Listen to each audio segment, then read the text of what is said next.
Makes you want one, doesn't it? Well, A grand. sure nice to visit them. I like the grandbabies. Yeah. He's so cute.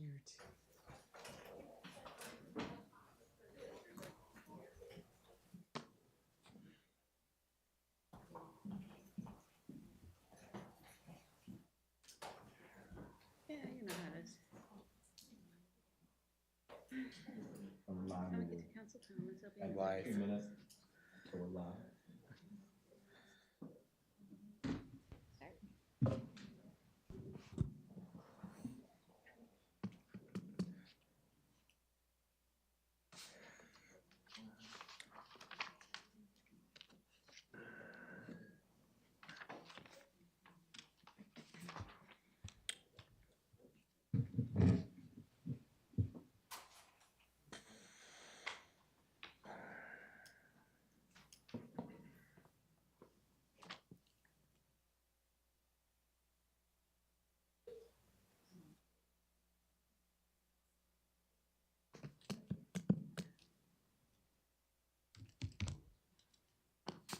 I'm constantly reminded by our city clerk that you cannot start the meeting early. We have noticed 7 o'clock. Not be valid.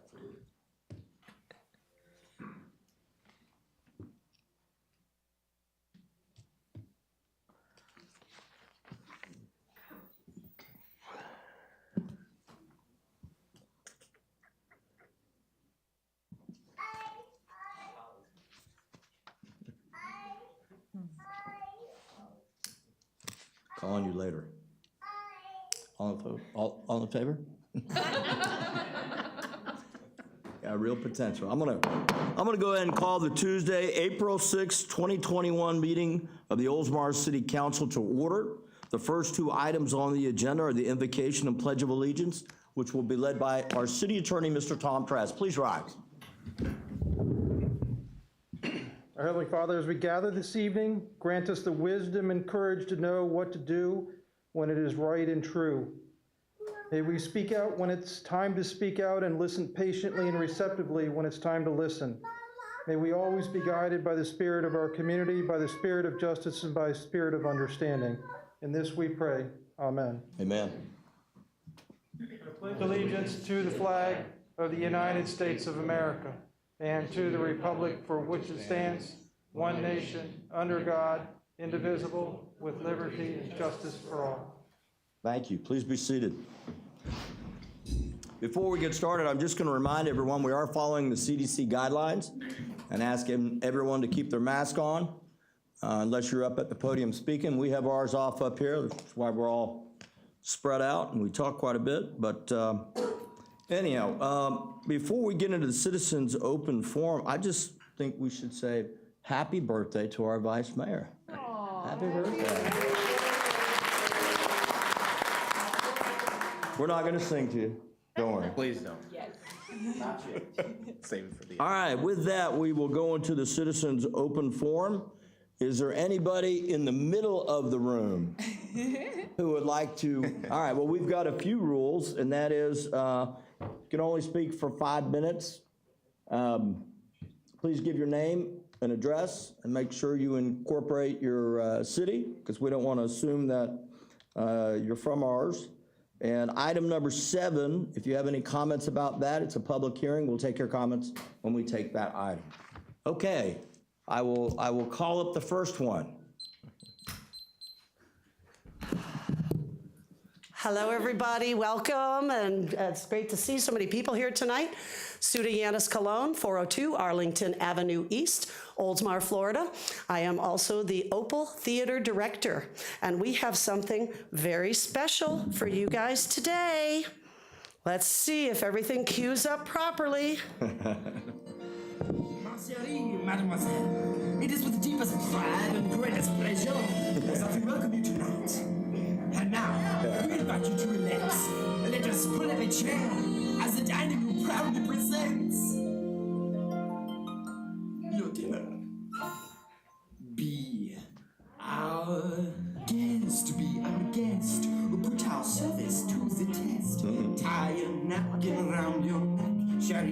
we'll provide the rest. Du genre, attendez, Bounces. we only Okay, live to just do bounces. serve. Try the great Bounces. It's delicious. Don't believe me? Ask the dishes. They can sing, they can dance. After all this is France, and the dinner here is never second glance. Go on a podium and you take a glass of wine. You'll be our guest. We are guests. We are guests. Well, if you haven't figured it out by now, That deserves applause.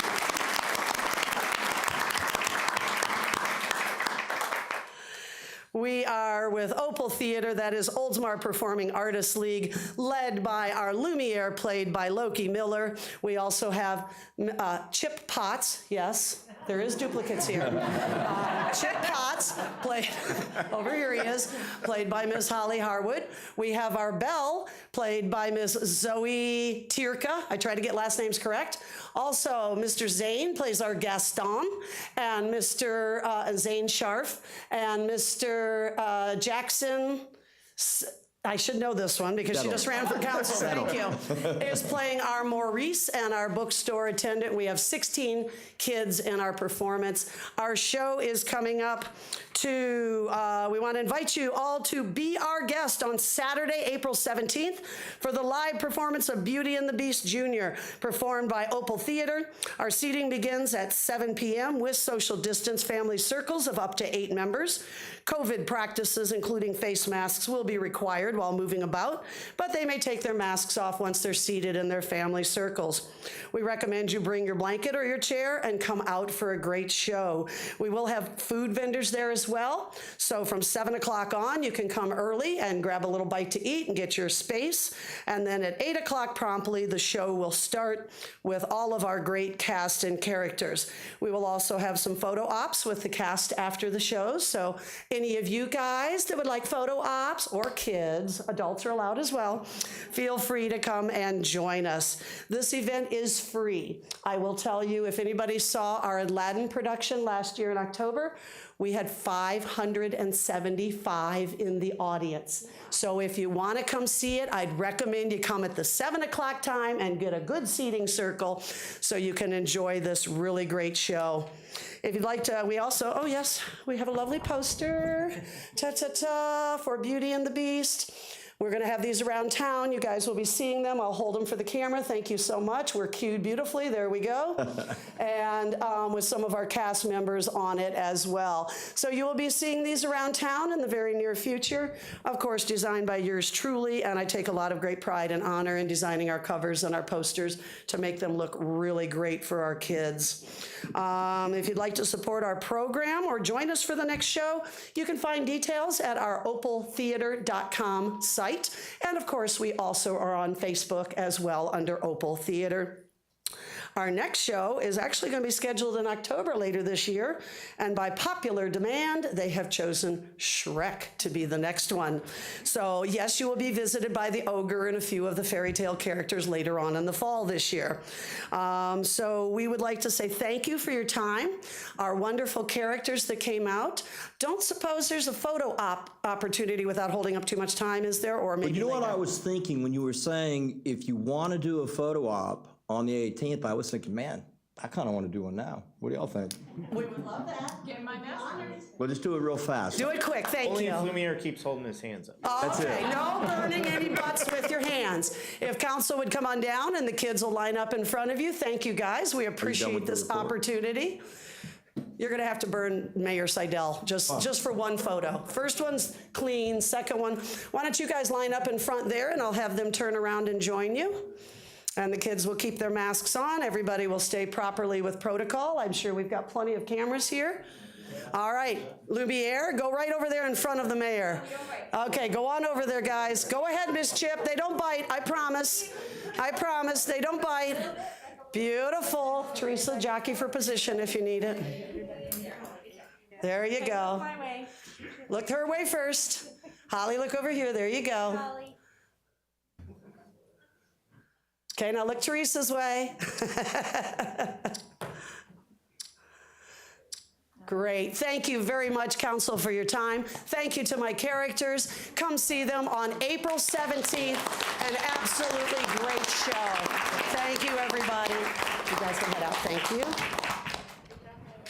And I'll turn my music off so I don't politely blast out music for the next person. Thank you very much, council. You're welcome. Thank you for coming in. We appreciate it. And I'll tell you, 500, what was it, 575 at the last event? I predict we have more. And if there's anyone who ever questions whether we support the arts, the proof is right there. So that's what this city does. So, all right. Nice job. Very good job. Citizens Open Forum, yes.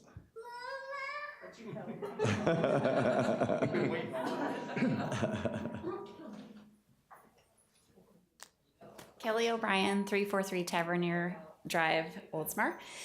Just to add a little more to the arts tonight, I am here on behalf of OFODA, which is the Oldsmar Friends of the Arts.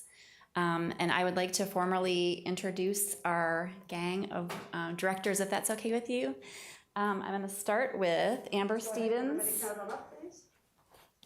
Polly's going to join us. All Chip's right. going to join Yep, us. Chip yep. Pops is here, so we're representing. Barbara Drabaugh. Is she here? I just saw her. She was. Was she here? She was just here. Maybe She went out to see the kids. Keep going and I'll get Barbara. Well, we really need you, Suda. Teresa Scharf. Come join us, please. Okay, Barbara Drawball is here somewhere. Okay. And last but not least, our fearless leader, Ms. Suda Kalon, President.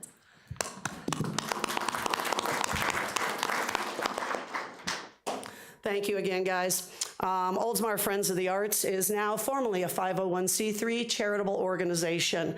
We were formed by dedicated parents and volunteers, and as Kelly mentioned, the members that are here, Barbara is also one of ours missing, and are we missing anybody else? And Miss Vicki Elkin is also. Our mission, we are dedicated to supporting Oldsmar performing arts programs for educational and charitable purposes, enhancing the caliber and experience for our local youth and families that will empower them for a lifetime. Now, who do you think wrote that? It is lifetime experiences with theater, dance, and all the programs that I'm blessed to be involved with. We came to be because we are doing much higher end shows these days. Disney is not a cheap show to do. There's licensing, there's video license, photo license, props, sets, scenery, costumes, etc. We found out very quickly on our first one with Lion King that we needed some funding behind us. So we had a number of parents, actually, I've been on 501Cs with the arts in the past many times. It was the parents that stepped up and said, we need to do this formally. We need to go ahead and form a 501c3, take in the donations that people are giving us that we're honored to receive, and be able to give them the tax deductible and things like that, letters back and such. So the parents pulled together and they started donating themselves. We formally went 501c3. I believe we got our document in November of 2020. October, right after Aladdin. Right after Aladdin. We weren't quite 501c for that one yet. And we've held several great fundraisers already. Many of you have supported us, purchased things.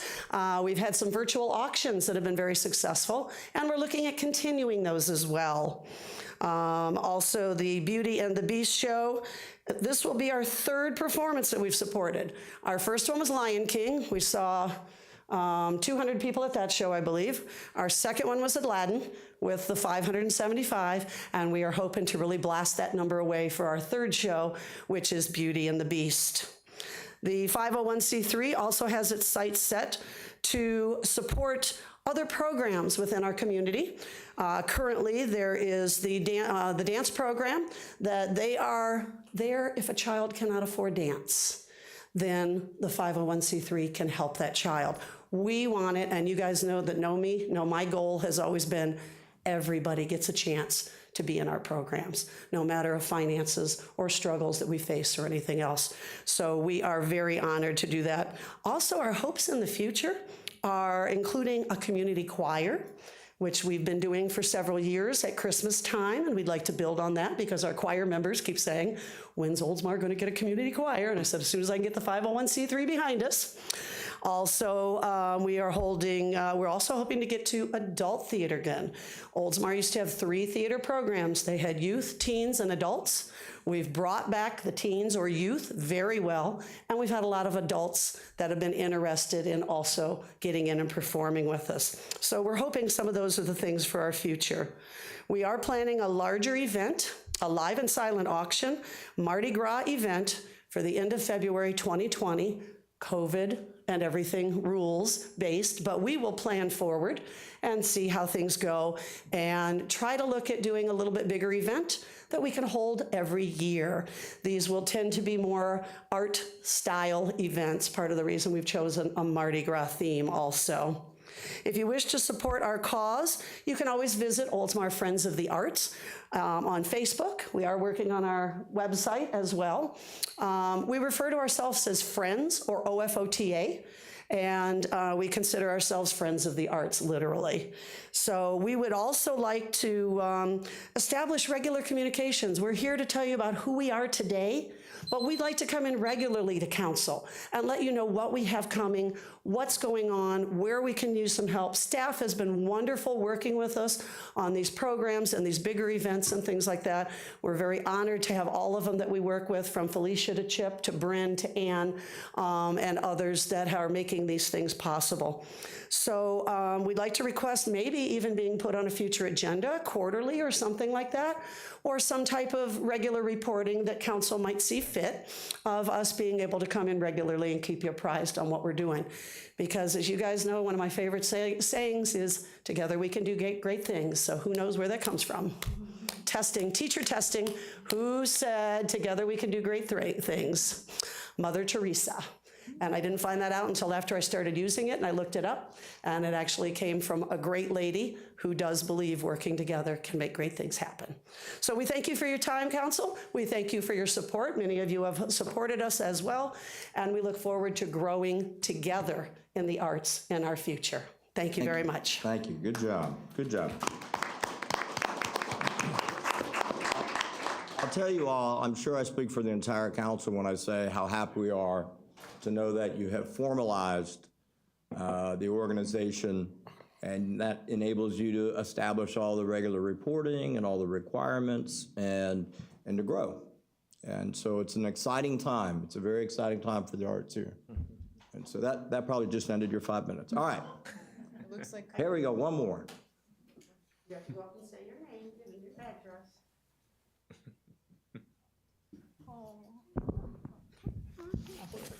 Where's the chair? Amber Stevens, 318 Lafayette Boulevard. My daughter would like to share a joke. Got some new jokes, Holly? Where's the mic? Yes. Tom, pass her the. What major award did Gaston win? What major award did Gaston win? The Nobel Prize.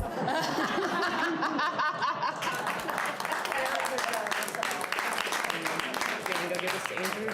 That's the one sitting right there. You put it back there. That's cute. You want to see? Happy birthday, Andrew. That's cute. Raise your hand, Andrew, so she can see you. That one. There he is, Holly, right there. Thank you. Thank you very much. Aw. Nice. Moving on with the Citizens Open Forum. Thank you, y'all, seriously. Do we have anybody on this side of the room? What I'd like to do is call our new community policing officer up, the deputy, to introduce herself. She was at our last meeting, and I neglected to have her come up and introduce herself. So, Hello. Good evening, everybody. Looks like we got a lot of people here and a They all agenda came- tonight, so I'll be super quick. I am Laura Tutko. I'm your new community policing officer. I'm really excited to be here. I've worked with a number of you already, and it's been such a great experience already. You guys have been super welcoming.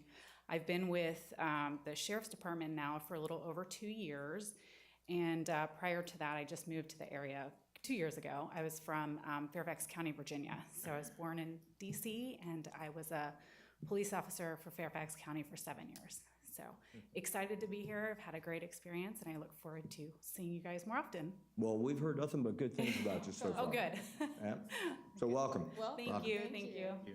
All right. Do we have anyone on this side of the room? Mayor Beavis. Thank you, and Mayor and Council, Doug Beavis, Upper Tampa Bay Chamber of Commerce, 101 State Street West. Excited through the cooperation of the Chamber, the City of Oldsmar, and the Sheriff's Department to bring the flyer for Oldsmar Days, which we are going to be holding April 23rd through the 25th. Friday, Saturday, and Sunday. Some great bands. Friday night, Stormbringer, and then Jeff Fatola and the Quarter Mile Rebels. Saturday is Jericho Turnpike, Fade to Grace, Jonathan Rocks, Southern Train, and just added Southbound 75, who I knew and they're very great.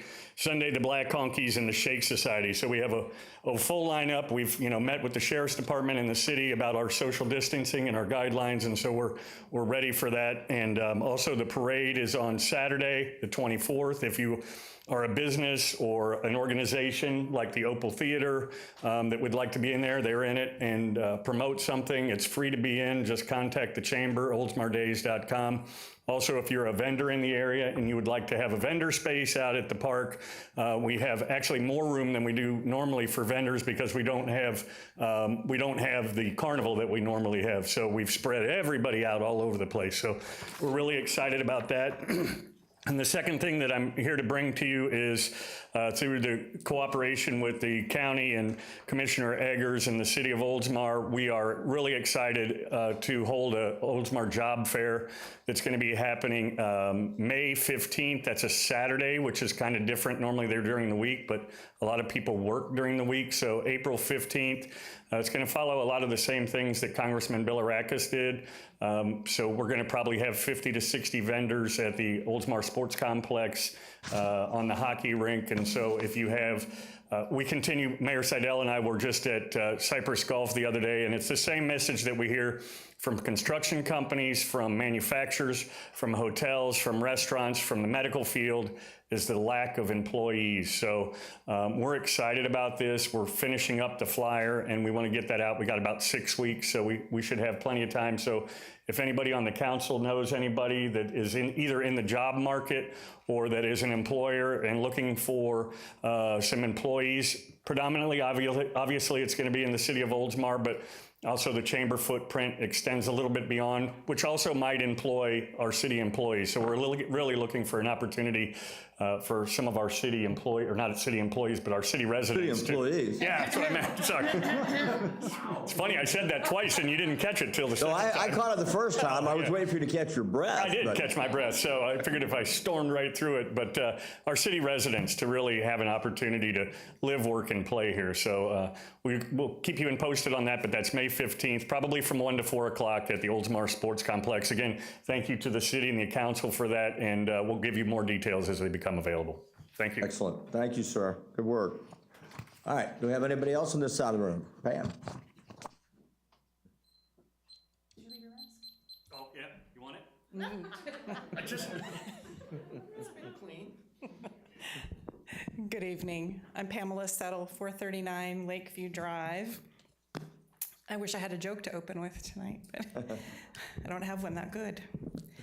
Well, how appropriate, though, it was to have our local youth performers on a night when you'll be discussing a development proposal that could include a new theater for Oldsmar. And so I'd like to speak to that item on the agenda. When I first heard a theater was in consideration for the park area next to City Hall, it was still several years away. But now here we are with the opportunity to make it happen much sooner. And while fast-tracking the townhomes is business as usual, the theater is a different situation. This theater has the potential to involve and impact the entire community and even our neighbors. And so I'm asking you to consider creating an ad hoc community of people in our area who are working in or involved in the arts to help the city create a business plan that can and should influence its design. Last year, as chair of the Ordinance Review Committee, I discovered the Public Art Committee had been dissolved. Additionally, the Cultural Arts Committee has been absorbed by Leisure Services, so that leaves the city without a mechanism for arts-minded people to be involved in the development of this theater and its subsequent use. A theater is much more than a building. To do it right will require a business plan that's developed out of a larger vision of how Oldsmar would like to influence the local performing arts and entertainment communities in Upper Tampa Bay. That plan should explore the nearby organizations that would potentially want to utilize a theater and then discover what purposes, how many people, and budgets. Some years back, I was recruited by the late Suzanne Ruley to help Ruth Eckerd Hall and other arts stakeholders to lobby the county commissioners to restore arts funding for performing arts. Previously, the county had a department called Cultural Affairs that fell victim to budget cuts after the '08 recession. That department was never restored, and instead, a nonprofit based out of St. Pete distributes limited funds, but mostly to visual professional artists. That leaves North Pinellas County really in need. And our position was that North Pinellas needs more assistance to support performers, young and old, professional and amateur. The lack of affordable theater space is an obstacle that keeps groups from being able to operate, and that in turn limits the amount of affordable or free performances that can be shared with citizens. We all know that the availability of arts increases the value of a community and the quality of life for citizens. Yet young people throughout the area who take dance and music lessons lack a decent stage for performing recitals. And theater groups like our own Opal Theater are performing in gymnasiums around the area. So there is potential for this theater to really make its mark on the future for artists and fans in this area, and it's a tremendous opportunity. And I'm so excited that we're really close to having another theater and having one right here in Oldsmar. I mean, the potential is really incredible. It's amazing. And so I want to come back to my request for an ad hoc committee that could help the city build a business plan so that we can create the best theater possible that's meeting the needs from the point of view of those organizations that are requiring theater space. So I have a copy of a Ruth Eckerd Hall Murray Theater rental application. It sparks many, many questions about who manages the theater, the fees, the lights, the sound, and how all of those things will be handled by the city. And I think we need to answer those questions before we build. So as a manager, I'm a firm believer in proactive planning with stakeholders, but as a resident of Oldsmar and a parent of a youth performer, the tall one, I have a very personal interest in seeing Oldsmar rise to the occasion and really shine for the future of arts in this, not just in Oldsmar, but in North Pinellas and Upper Tampa Bay. So if you think that's a good idea and you put a committee like that together, I would love to volunteer to help it be all it can be. Thank you. Thank you, thank you. And you know, this is not an agenda item, but what I would say this much to that, and we're at different phases. It's exciting that we're at this phase that we are. Having said that, we still have a lot of negotiations to do to make sure that it happens. And I'm not sure about it's business as usual with the townhouses. We haven't approved townhouses in a long time, but that's part of the process of where we're at. I do believe that as time rolls on and our staff has had an opportunity to go negotiate those things, we then will end up having a discussion long before we, stick a shovel in the ground about contracting professional services. Is it on staff? Is it contracted? But to your point, I think one of the stakeholders in that, with that professional, is maybe it's the new 501c3 that we just heard about. Maybe so. I think that's part of the process of ultimately we'll get there. I hope, I have faith in this negotiations team if this goes favorable tonight, but I don't know. Everybody up here could hate that idea, so you don't know. All right, is anybody else on this side of the room? All right, with that, I'm going to go ahead and close the Citizens Open Forum. Next item on the agenda is Community Minute, which was announced by our City Clerk, Ann Nixon. All right, so we have the Mayor's Water Challenge. For the month of April, this annual challenge for water conservation encourages residents and businesses to take a pledge each day during the month of April for a chance to win $3,000 for your home utilities. Visit mywaterpledge.com, mywaterpledge.com. Biodigester 101 workshop. Doesn't that sound lovely? Saturday, April 10th, 9 o'clock at Oldsmar Organic Community Garden. There, join Sustainable Oldsmar in learning about biodigesters and how they can turn food waste into fertilizer and energy. Attendees can build their own biodigester with barrels provided. Additional parts required. Find out what they are and how to register at experienceoldsmar.com. Virtual Rain Gardens 101, Thursday, April 15th from 6 to 7. Join the Florida-friendly landscaping program manager for a free virtual session to learn about the benefits of rain gardens, how they work, and steps to take in creating your own landscape asset. Register at experienceoldsmar.com. And then we started with the mayor. We're going to end with the mayor. So tomorrow we have Coffee with the Mayor on Facebook Live at 9:30 in the morning. It's interactive. You supply the coffee, and we'll supply the mayor. Oh, very good. That was clever. All right, next item on the agenda. Approval of additional new agenda items. We have item 3, 5, 9, and 16. The chair, is there anybody who wishes to pull anything? The chair will entertain a motion to approve. I have a motion. Do I have a second? I have a motion and a second. Any discussion? Since you're ready to vote, all in favor signify by saying aye. Aye. All opposed, motion passes. Next item on the agenda, awards and recognition. Item number 1, presentation of business of the quarter for first quarter for 2021, which will be presented by our vice mayor.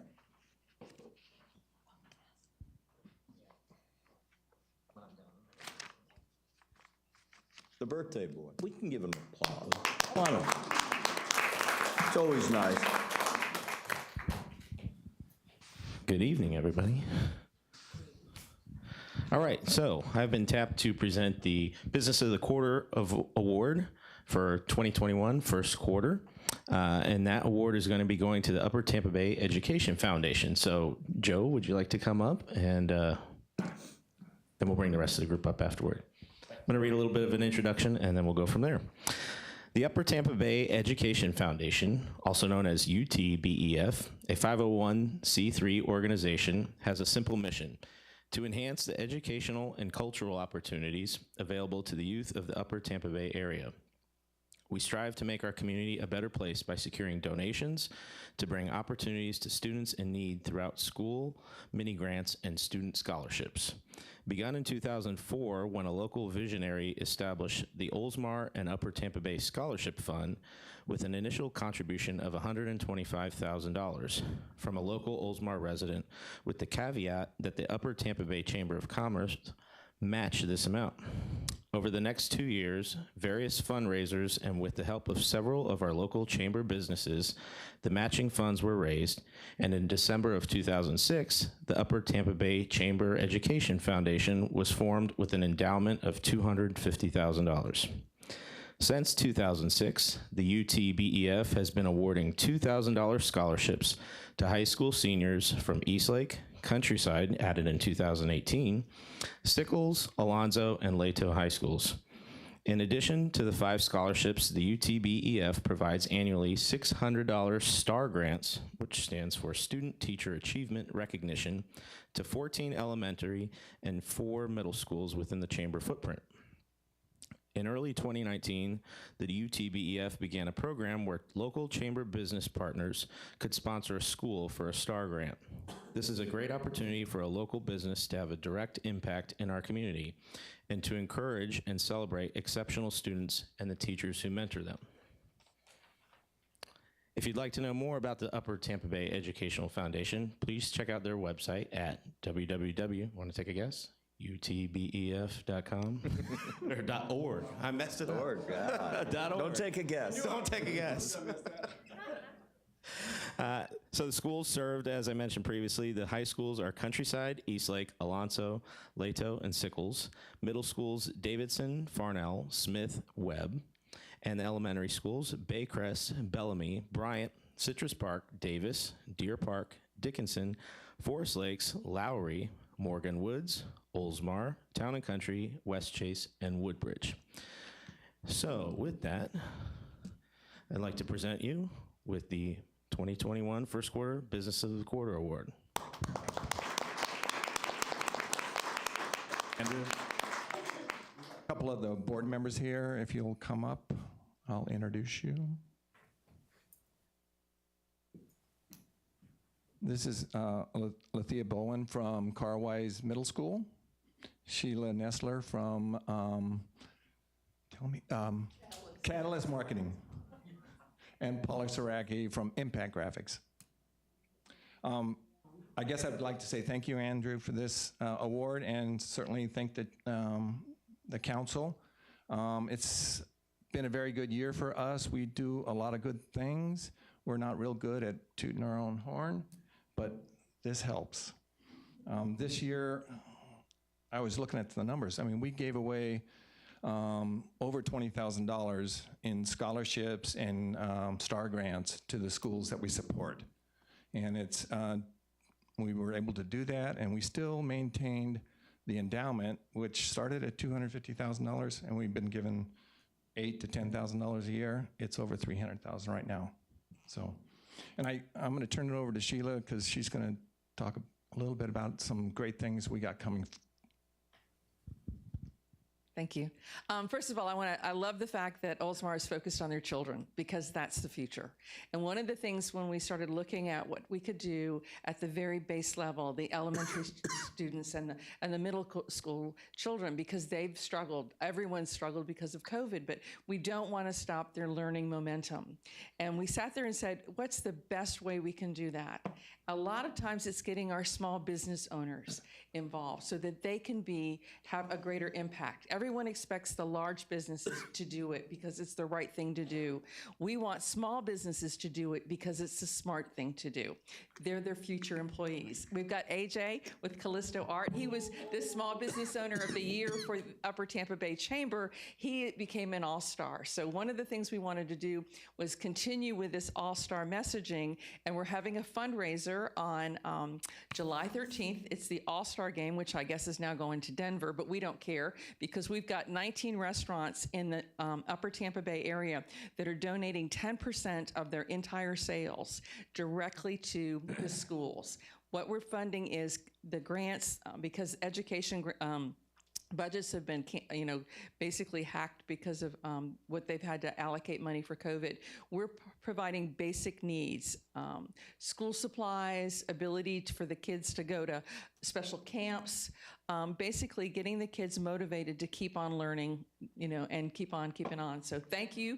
We do have some stars. I know you didn't want to bring them up, but if you're a small business owner and you give us $600, we make you a star. Thank you, Mayor Vivas. Thank you. AJ, thank you. Nice. We need to get together, so.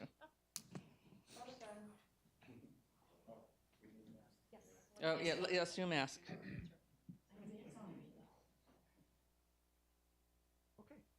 come on, baby. Come on. Yeah, he gets to hold his own. No pun intended. That kind of makes sense.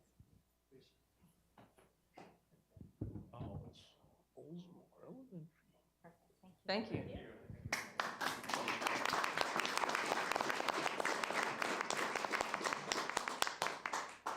Thank you. Real quick, sorry, Mayor.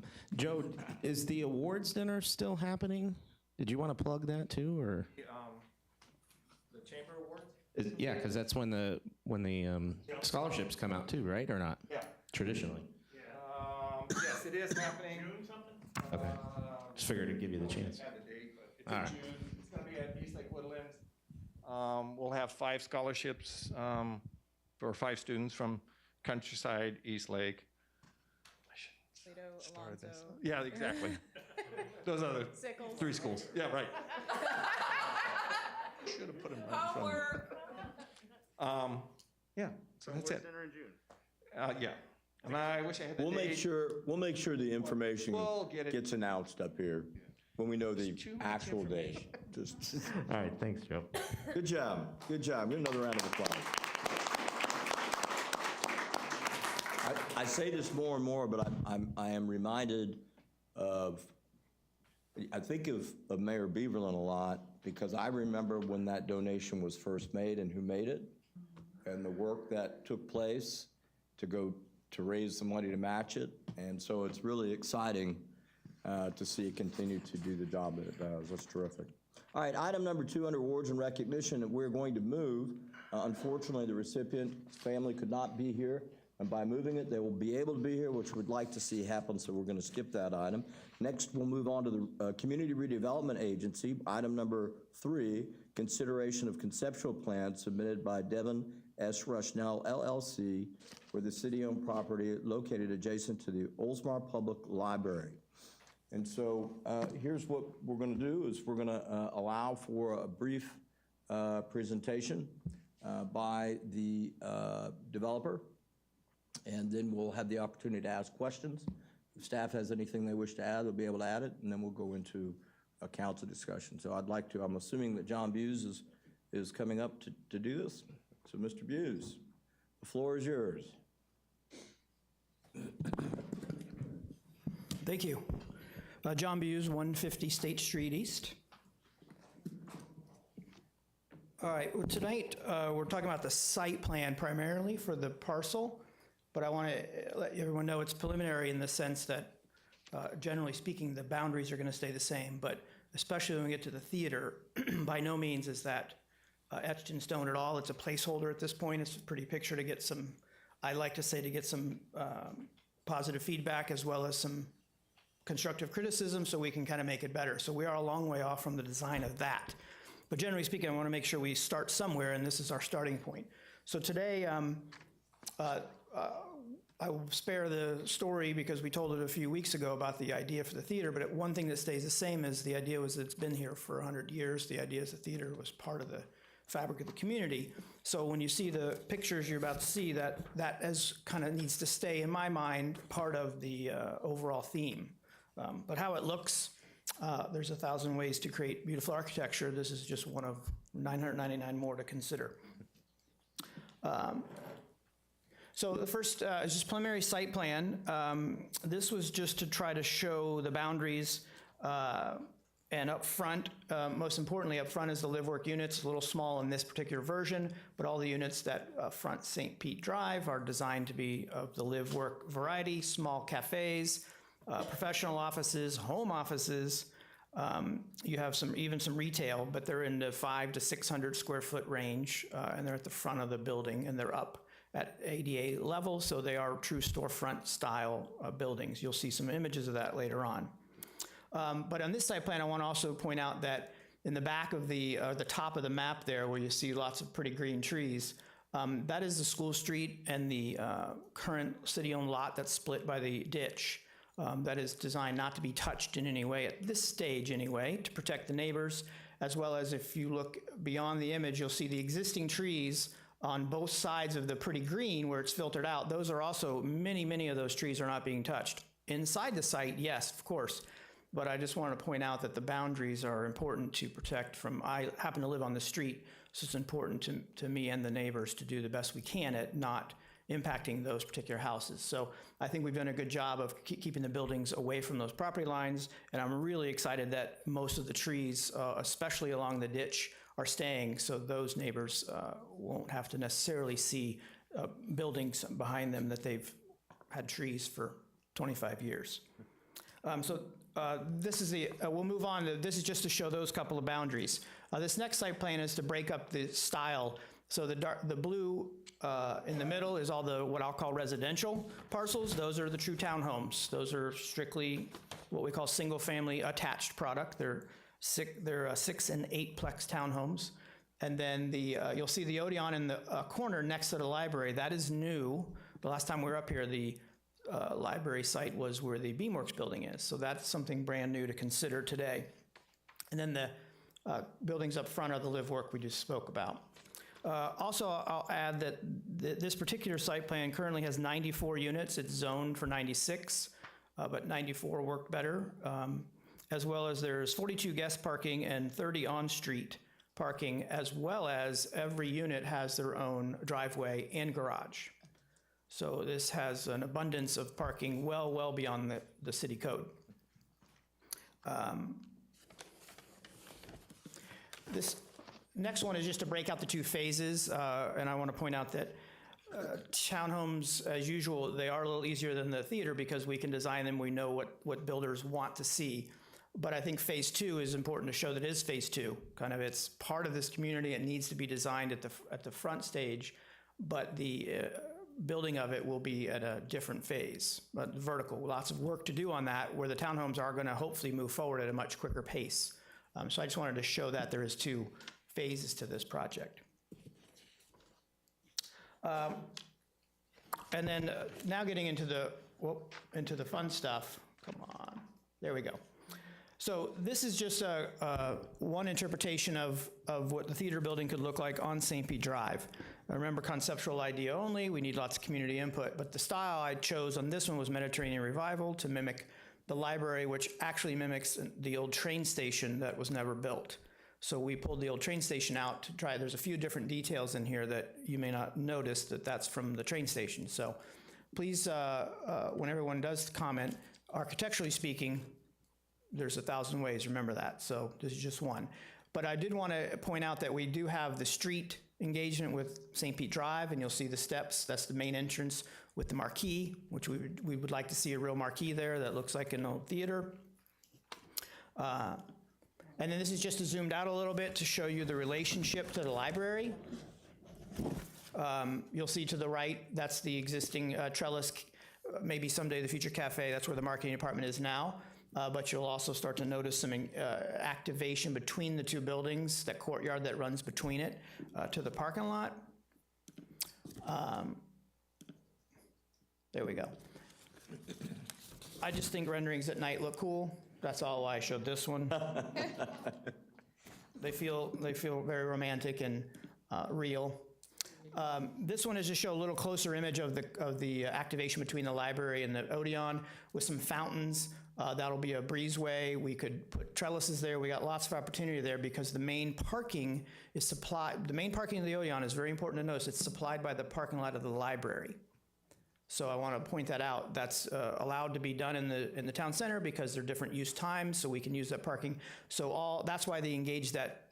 There is 80-some parking spaces on St. Pete Drive, but there is also, I don't know the number, but it's in the 3-digit numbers behind it. So we wanted to connect the two in case, let me back up. After hearing today, I think we might need to build a bigger boat here in terms of, but if we end up with a couple hundred people in there, we would need more parking than St. Pete Drive would allot. So that's why we want to make sure it's important to engage that courtyard. Oh man, this is sensitive tonight. Okay, this is a first draft of what we'll call the live work units. It's in the colonial West Indies style, and these are all the live work units that are just front St. Pete Drive. They're actually the same floor plan, the same townhouse on the second and third floor as the interior units, but downstairs, where the interior units have a big garage, this is where the live work units reside, and then the front of the unit, which I'll show you momentarily, has a garage.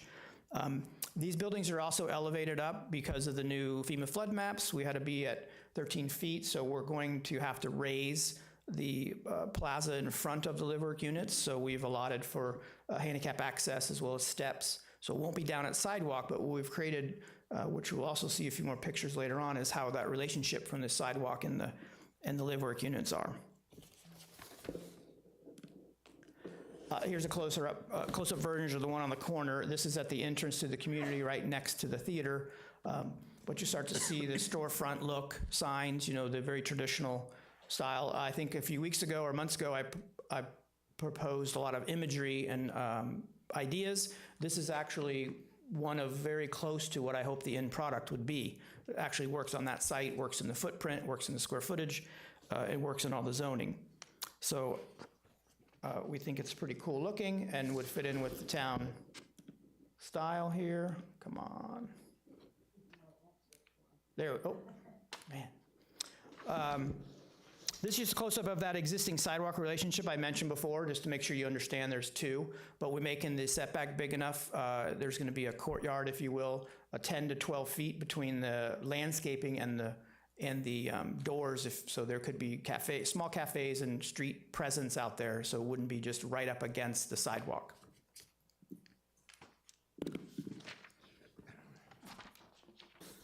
This one is showing, it's hard to see in this image, but there's some cafe tables between those two buildings, as hopefully one of the corner units could be a small cafe, and then we have 20 feet between buildings that would be ideal for some outdoor seating that would allow for a greater use of that space so it's not right in front of the units. So that's just one of many examples. This is talking about the Gateway Plaza. This is at the intersection of St. Pete Drive and State Street. This is a holding spot for something special to go there. We kind of ran out of time doing all this other design work, and we wanted to spend some extra time to make it special. But you can see right now I'm showing a fountain. It's really meant to be something more of a monument, a pediment, something really cool there. But you're gonna have to forgive me. I had to put a fountain there because time. But when you see this eventually from the architectural standpoint, you'd start to see what things could go there too. I'll show you one example here in a minute. This is just zoomed up. For fun, I just took an image of the wings and moved them here. I'm not suggesting remove it, but I'm just trying to fill up space to show you something cool could be there. If it's not this, I think public art, it's a great spot for some kind of public art, whether we do that now or in the future, just to give you guys some thinking points to remember. This corner could also be an enlarged unit for a bigger cafe, more of a restaurant style. So please let me show you some more images of that in the future. Tonight was just more of some imagery, keep you thinking. I wanted to show here that this is important to me, the residents on that second and third floor balconies, those are for the same units.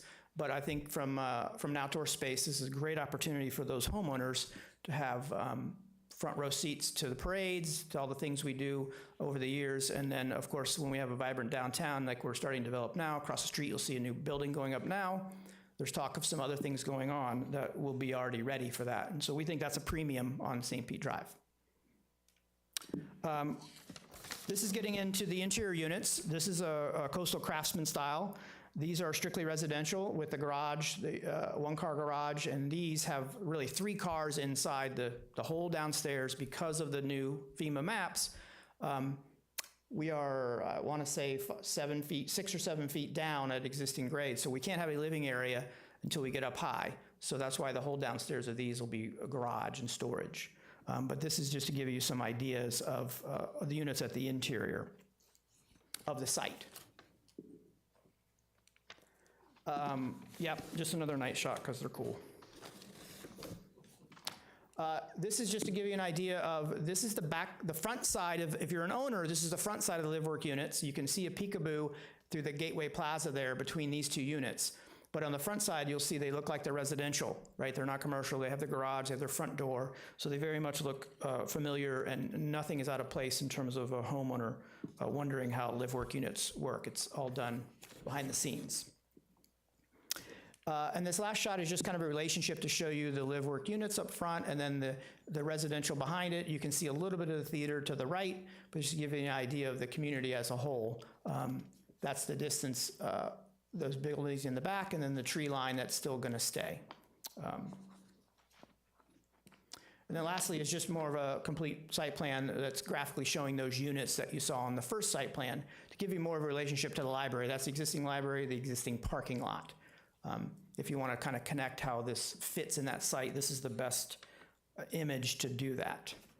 So I went a little bit fast, because I think the backstory stayed the same from a few months ago, but now with real images that are not, with the exception of the theater, these are real images that are expected to be 99% accurate at construction. So I wanted to make sure we're on the same. I know today's not necessarily approval of that, but I'd love some feedback, architecturally speaking, if this is the direction that we can pursue. Today is only, I believe, the site plan, Mr. Mayor, talking about the site plan, but it would help if we could talk about anything that you see regarding the architecture of the live work or the townhomes behind it. Technically, it would not be the site plan, it's a conceptual plan. for the city manager to go negotiate. Thank you. So there'll be a site plan at a later time, which would then, of course, at that point entertain probably some of the details and technical review committee and all the other things that will transpire between there. Yeah, like you said earlier, there is still a lot to do. This is a big step, that putting something that's realistically buildable on the site for us for the developer side, this is a big step for us. But now there's a lot of technical work, not only contract negotiations, but as well as site planning, environmental studies, lots of things that go behind the scenes that will take several months to execute. Okay. Questions? I'll start with Katie. Thank you, Mayor. I'll be brief just because a lot of my questions do have to do with more of that nitty gritty to follow with submission of a site plan to various regulatory agencies, you know, the technical review committee, fire code, all that kind of stuff. In general, I echo the sentiments that I gave at the prior meeting that I absolutely love it. I think the multiple public spaces are fantastic. I see the opportunity to activate even some of the smallest public spaces for, I mean, outdoor activities, even right in front of the theater. I think it's a great integration with the existing library. I have a slight concern about the parking. With the live work units, there being 24 of them and then 30 spaces out front. You know, we have an ordinance coming up on tonight's agenda for a temporary use to kind of use some parking that was over allocated in the past. So I'm a little bit concerned about that. In general, I wanted to provide you some feedback that I know there's 1,000 ways to do any given piece of architecture. I particularly appreciate this version. So I think they're very nice. I appreciate that you have 94 instead of 96. I think the opposite use of the library parking is a fantastic idea. I think traffic could become a concern at that four-way stop there, but I appreciate your reputation, your existing work in the city, and I look forward to feedback from the various reviews and technical submissions that are to come, and negotiations with our city manager and negotiating team. Vice Mayor? Vice Mayor, any questions for? I've got a couple. I just thought of one more, actually, based on a comment about traffic. First off, the design is great. I think it really shines and complements the library well. I love the marquee idea facing out to the street. First off, I'm guessing the pool may be just kind of a placeholder as well, but that would likely have kind of restricted access to it, I would imagine. It's not intended to be a community pool, correct? Correct, just for the private use of the HOA. Yeah, it'd be fenced in and gated and key fobbed, so keep. So then a couple of things related to traffic. One, for the live-work units, kind of twofold. That's all going to be an attached or single unit, right? So, you know, if there's a cafe, how is a delivery going to happen? Is that only restricted by the front, access, that type of thing? And that might be getting too detailed at this point, but. That's a great question. I'll answer part of it by saying each of these townhomes are they're deeded single-family attached, so each live-work unit is on its own. That owner, by our current statute, you can rent that out to anyone you want. You can use it yourself, and then it has restricted uses based on the current CRA ordinance. I'm unaware if two owners got together and rented both to the same person. We could certainly put that on the list of questions, but right now they are kind of single individual use. So the back access is only for the homeowner itself. That's only for the garage and the entry. So the front access on St. Pete Drive is just to that end. You can, by the way, the homeowner can get to the live work as well. They have access from the garage. But generally speaking, the front doors are the only access point to the live work. Okay, and then just one last question. I'm glad you mentioned access, because with a development of this size and that many units, is it going to be a problem only having a single in and out to the entire development? Vehicular access?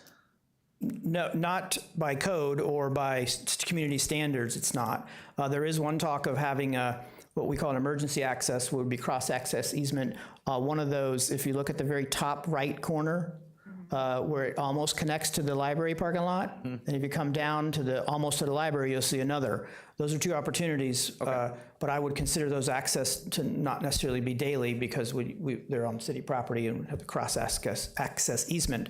But there has been a question on the list of things to talk about is how we make that maybe an emergency access. Emergency services. Yes. Okay, that's all I had. All right. Councilmember Saraki? Thank you, Mayor. I just have a couple questions. John, you went a little bit fast on the garage. Did you say you can park 3 cars in the garage?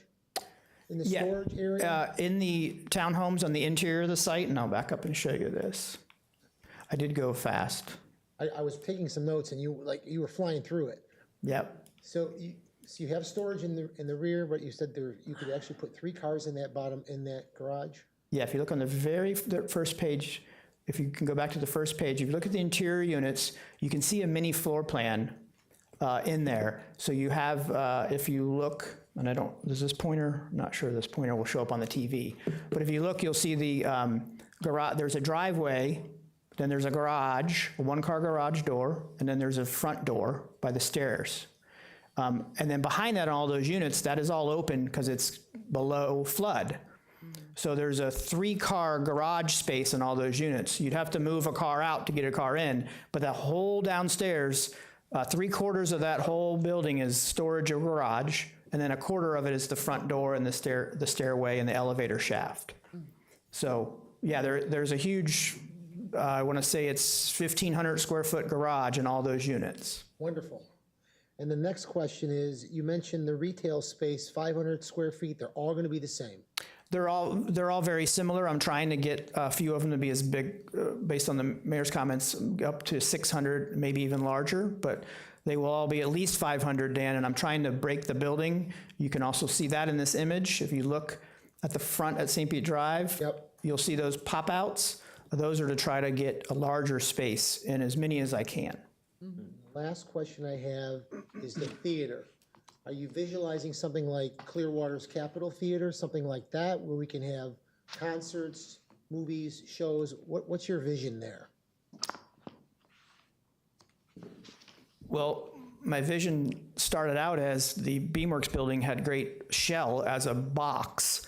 But since then, I've gotten great community input of saying and I love it because all the multiple uses this building could have, from events to renting it to all kinds of different venues in addition to the theater. So would I like it to be the Capitol Theater? Yes. Would I like to commit that much money to it? I can't answer that. I was trying to show in this image something that I think could be built on this shell, the exterior of the shell, for the money that was kind of talked about.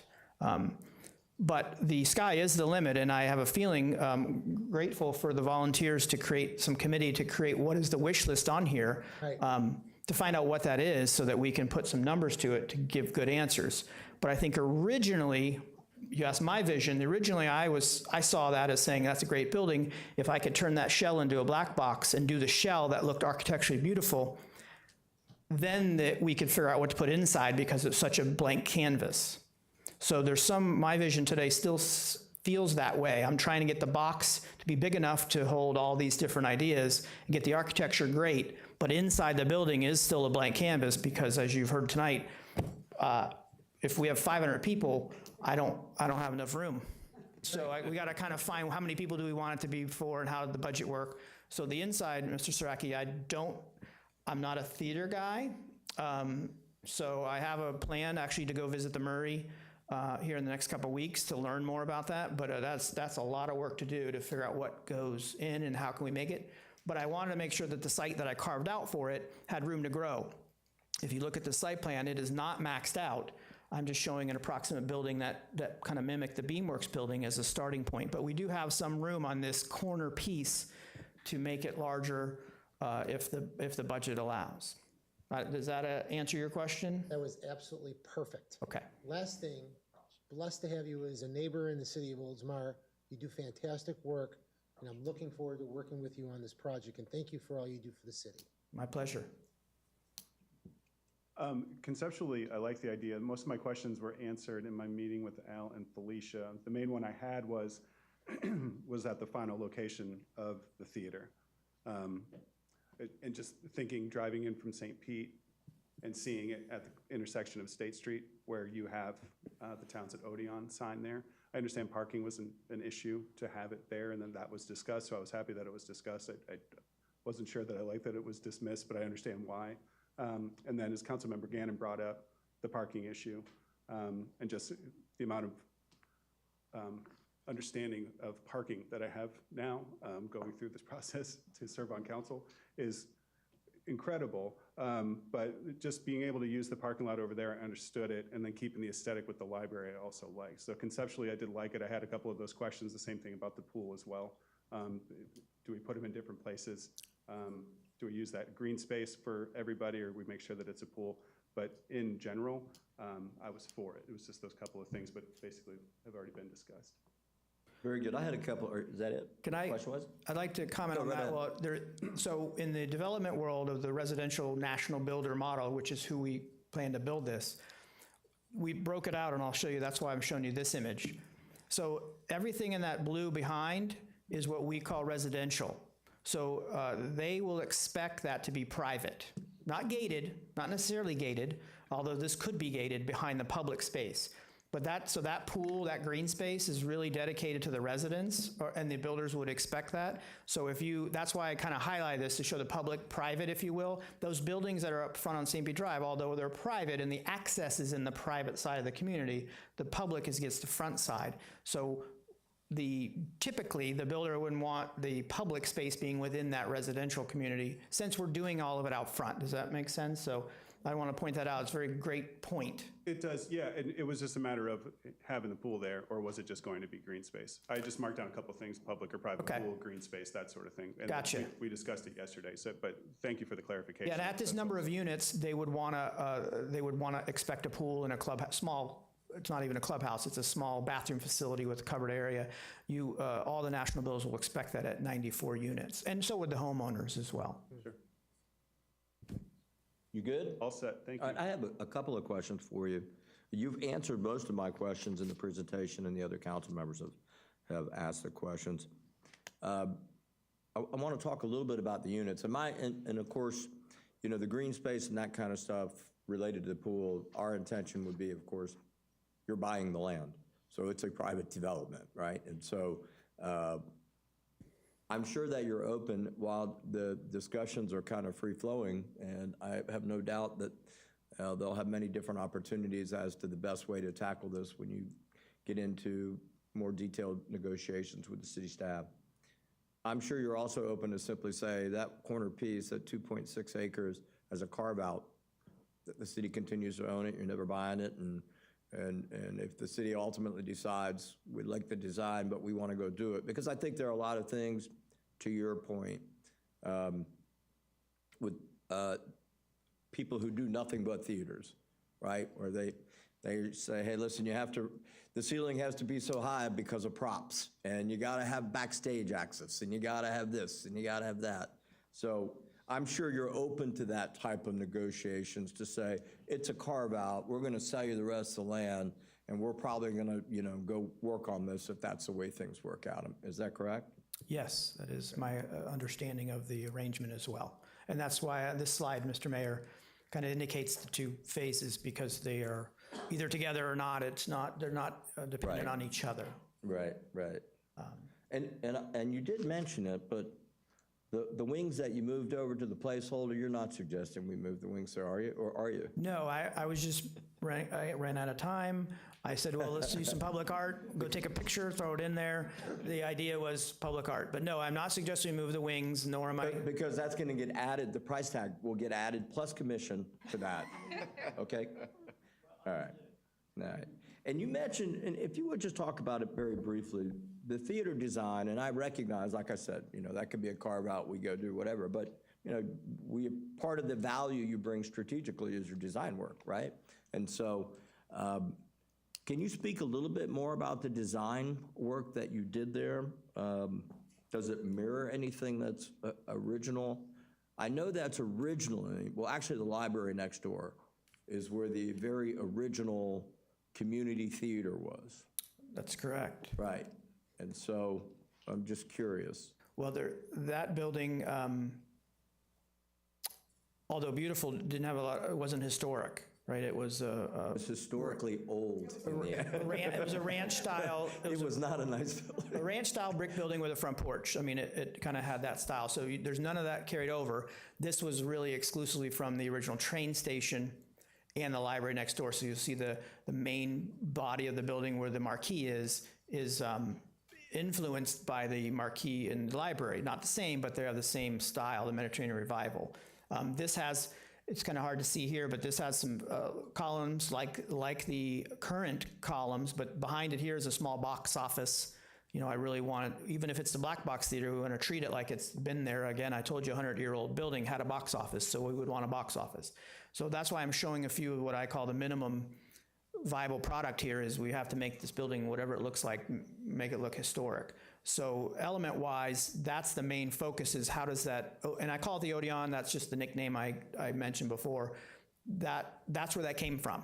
But I am certainly open to studying other styles. But I picked that one because I like the library, it's architecturally significant in my mind.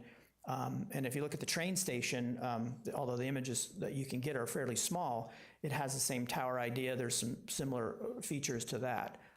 So I said, well, if we're going to make it historic, then we'll pretend it was done 100 years ago. It will probably look like this. Frankly, in that era, this was the prevalent architecture of the day. I don't know if that answers your question. So that's stylistically where we got to this point. There is a floor plan, which you can see if you zoom in on the first slide, that shows a very large black box theater with a beautiful reception area and a bathroom. That was just to make sure that we could fit at least the minimum that we talked about before. But that's as far as I took the interior of the building. Very good. And can you talk just a little bit about the economics of the buildings, the townhouses in particular? Like, what's the target price? What kind of square footage in terms of livable square feet? Sure. All the townhomes are about 2,000 square feet of living area.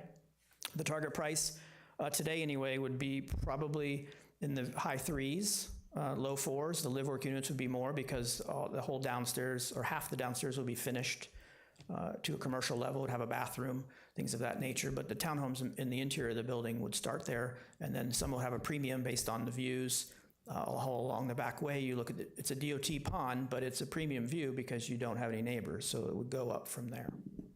Okay. They're all about the same square footage, 2,000, just under 2,000.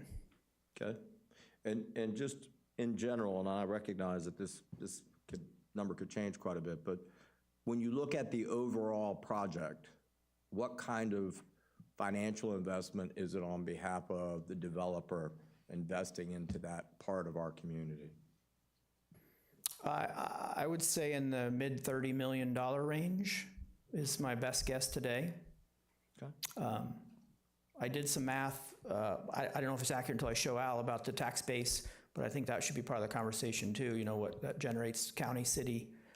There's quite a bit of impact fees due for this project as well. So it currently is a non-performing asset now. We've been waiting patiently for, seems like forever, as you assembled all these parcels to make it performing in terms of financially beneficial for the city as well. And it's nice with all the other things going on the other side of town, how much more valuable that property is probably over there by the library. I mean, it certainly helps support one another. I mean, I'm sure you've already recognized that as you go into negotiations, that you're buying at a good time, but it's really valuable to them.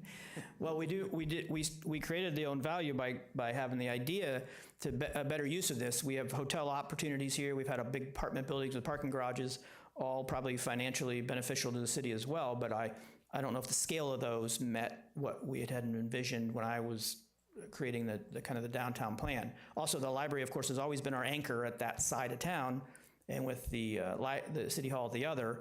We're trying to, if we get these two going, then if you look around town, off topic, there's quite a few undeveloped parcels between the library and City Hall, all up and down State Street and St. Pete Drive in addition to these parcels. So that's why we're hopeful that this one would spur others. Absolutely. All right, I have no other questions. Thank you, sir. We appreciate your presentation. City Manager, any comments? Staff? Just that I have a tremendous amount of confidence in Mr. Buse and Mr. Bushnell that we'll be able to come up with a deal that the council will approve. All right, very good. All right.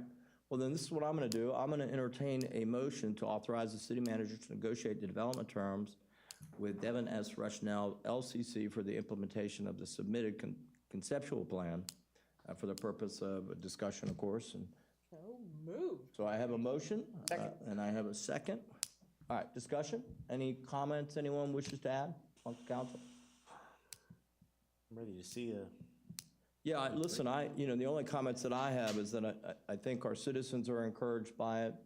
I think we are. It certainly is the right type of development for the other side of what will ultimately be, I like to call it the Town City Walk, that walkable area.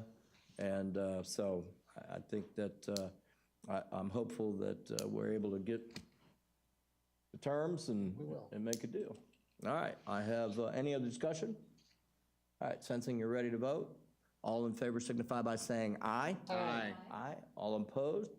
Motion passes. Very good. All right, next item on the agenda, consent docket, which will be announced by our city clerk, Ann Nixon. Item number 4, approve minutes of the March 16, 2021 council meeting. And item number 5, accept resignation of Steve Graber from the Board of Adjustment. Very good. Does anybody wish to pull anything? All right, the chair will entertain a motion to approve. So moved. I have a motion. Do I have a second? Second. I have a motion and a second. Discussion? Sensing you're ready to vote, all in favor signify by saying aye. Aye. All opposed? Motion passes. Next item on the agenda, City of Oldsmar, presentation from the City of Oldsmar Innovation Team. So who do we have coming up from the Innovation Team? I know we've got a few of them here, right? Some innovators. I love these. Hello, we do. How are you all tonight? Good evening. Thank you for having us here. It's been a while. There's some new faces, so welcome to our newer council members. I can't remember, Andrew, if you saw one of our presentations before. My name's Katie Farrelly. I'm the procurement analyst for the city. I'm joined tonight by several of my innovation teammates. So if you're here, maybe give a little wave. I'd like to at least name our current roster who's working with us. Right now, we have representation from almost all of our city departments, including Ashley Painter and Sarah Adkins from Public Works, Bryn Newly Dauphiné, and Juan Marsuli and Robert Josic from Leisure Services, Wes Hernandez and Barbara Schulte from, as well as myself, from Administrative Services, Renee Neiman from Fire Rescue, Ann Nixon, our city clerk, and Mark McGinley from Communications, Marketing, and the Arts. In addition to our team, we're provided guidance, mentorship, and oversight from our fearless leaders, Cindy Neno, the Director of Administrative Services, and Felicia Donnelly, our Assistant City Manager. And we'll give you guys some updates. We had planned to present an update around this same time last year, but as we all know, that plan got a little interrupted by COVID, so we're happy to finally be back in front of you with some updates on our past projects, what we've been working on since we were here last, and what we're tackling next. So first, I'll give you an update on our previous Sandmaster and Global Work Order projects. The first real project the innovation team worked on after its initial inception was the sandbag site process. The team had our first foray into value stream mapping to detail every step in the sandbag site process from start to finish. That information was used to identify possible efficiencies, largely revolving around implementation of a machine or device that could help us produce bags more efficiently. The team thoroughly investigated several machines ranging from semi to fully automated that could assist with sandbag production, and we landed on the Sandmaster 20 as our best option. This is essentially an attachment with 20 holes which can be utilized with existing heavy equipment to fill bags which are preloaded onto the attachment and then scooping sand into them and cinching the bags as it releases them down. Since the device has been implemented in the summer of 2018, it has been used to produce approximately 15,000 sandbags. Though we initially thought this would reduce staff time or involvement in the sandbag process, we found that due to the increased production capabilities, coupled with some additional modifications to the site setup and operation itself, that has not necessarily been the case, But though staff is still investing a similar amount of time, they are yielding a much greater production, a smoother distribution system, and drastically less physical effort.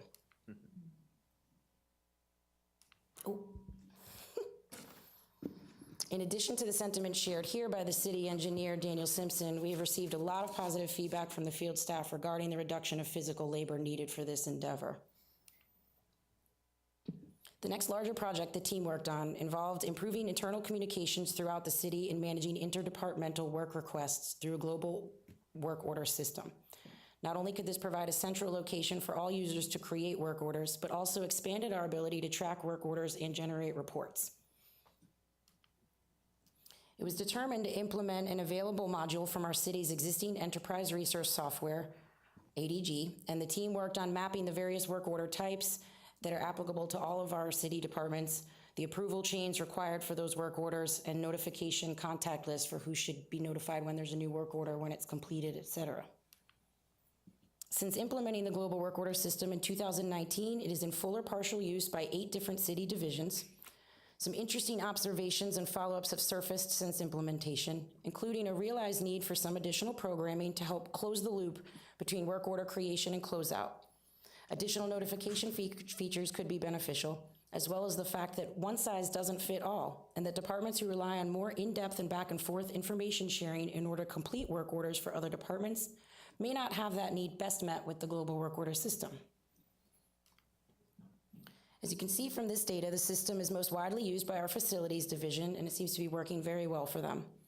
You may also notice an interesting anomaly regarding a decrease in IT work orders in year 2. Turns out, folks working from home during the pandemic had less equipment to potentially malfunction or have an issue with, usually just a laptop from their remote location, and they undertook more self-directed troubleshooting of issues that did arise. Since implementing some of the earlier projects and following our last presentation to council, the team has been hard at work at completing some new and different projects. By completed, we mean that they have been through the innovation process and may be in various stages of implementation thereafter. One of our more recent completed projects is implementation of information kiosks. In an effort to be a more connected city and provide a little more automation, we've obtained 2 interactive kiosks. They're currently residing at the library and city hall, though again, and no thanks to COVID, we've not been able to utilize them to their full and intended capacities just yet. However, once the pandemic subsides, we are allowed to touch things again. The intention is to use these for citizen engagement, public meetings, people to fill out job applications, even from the lobby of City Hall, etc. Following the team's research, council approval has been obtained to purchase a remote-controlled slope mower. This would increase staff safety, particularly related to mowing in areas with steeper inclines, as well as allow for an increased level of service to less accessible areas that require mowing. Unfortunately, there were some manufacturing issues that have developed and delayed the physical acquisition of the mower, but purchasing is exploring our next steps and alternative options. One of the processes that the team analyzed using a process known as value stream mapping was shift trades for the fire department. The request and approval process for fire rescue staff to trade shifts involved multiple physical signatures and required duplication of tracking. The innovation team determined a digital or software solution may yield positive results, and after trying several alternatives, fire rescue discovered they could utilize a previously unused feature of existing software they already had that they were using for other applications to help manage this process. This has yielded positive results for them, and as far as the signature management goes, as well as made it a more paperless process. To increase safety to both staff and drivers, the city purchased a tow-behind attenuator.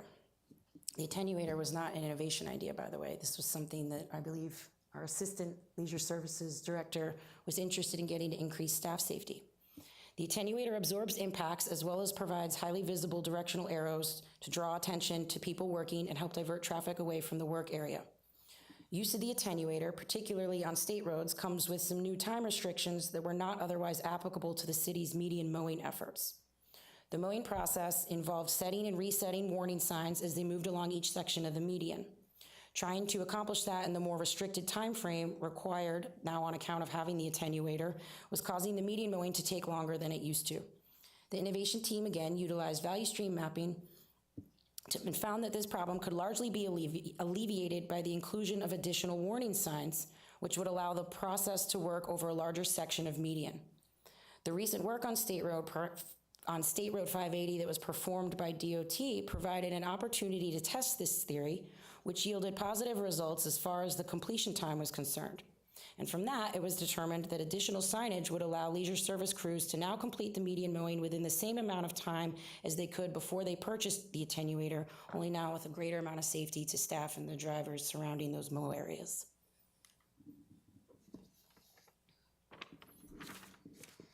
After reaching out to all departments for ideas on process or procedures that may be worth investigating for efficiencies or improvements, it was brought to the team's attention that delays in processing the monthly purchasing card, or our credit cards that some staff use, was negatively impacting accounting's ability to close out each month. Again, utilizing the value stream mapping process, the team worked with accounting to make some minor modifications to the process, which have yielded major positive impacts. These small adjustments, including a user-reviewed checklist and an earlier due date, have made the review and approval process more accurate and efficient, as well as increased accountability for the end users and their supervisors. In the words of our accounting administrator, Amy Ratliff, putting the checklist responsibility on the cardholder and supervisor has made a very big difference. The amount of sendbacks has dropped dramatically. Employees are taking it upon themselves to call vendors and request invoice copies or tax credits before they pass on the expense report for approval, instead of finance finding the issue and having to email them for follow-up. Not all projects we worked on resulted in implementation for one reason or another. Some of the ideas we explored as a team and ultimately shelved include micro solar innovations, a concrete pulverizer, deep work office hours, and solar trash compactors. But particularly as it relates to solar energy, there was more successful research that could be implemented. The team conducted a more in-depth look at various options for solar power around the city. Some such projects are pending funding and inclusion in the budget potentially, including installation of solar panels to offset electricity costs. As part of that research, the team looked at various locations where solar would have the most impact and return on investment. The best candidates from that research and a feasibility standpoint are the roof of State Street Center next door, as well as a covered parking structure with solar panels installed on it over the parking lot right here between Council and State Street. As for what we're currently working on, the team has been researching the application process related to applying for installation of new water meters, both for new water service and the addition of reclaim service to existing accounts, annual employee evaluation processes and forms, and distribution of insurance certificates utilized by various city departments.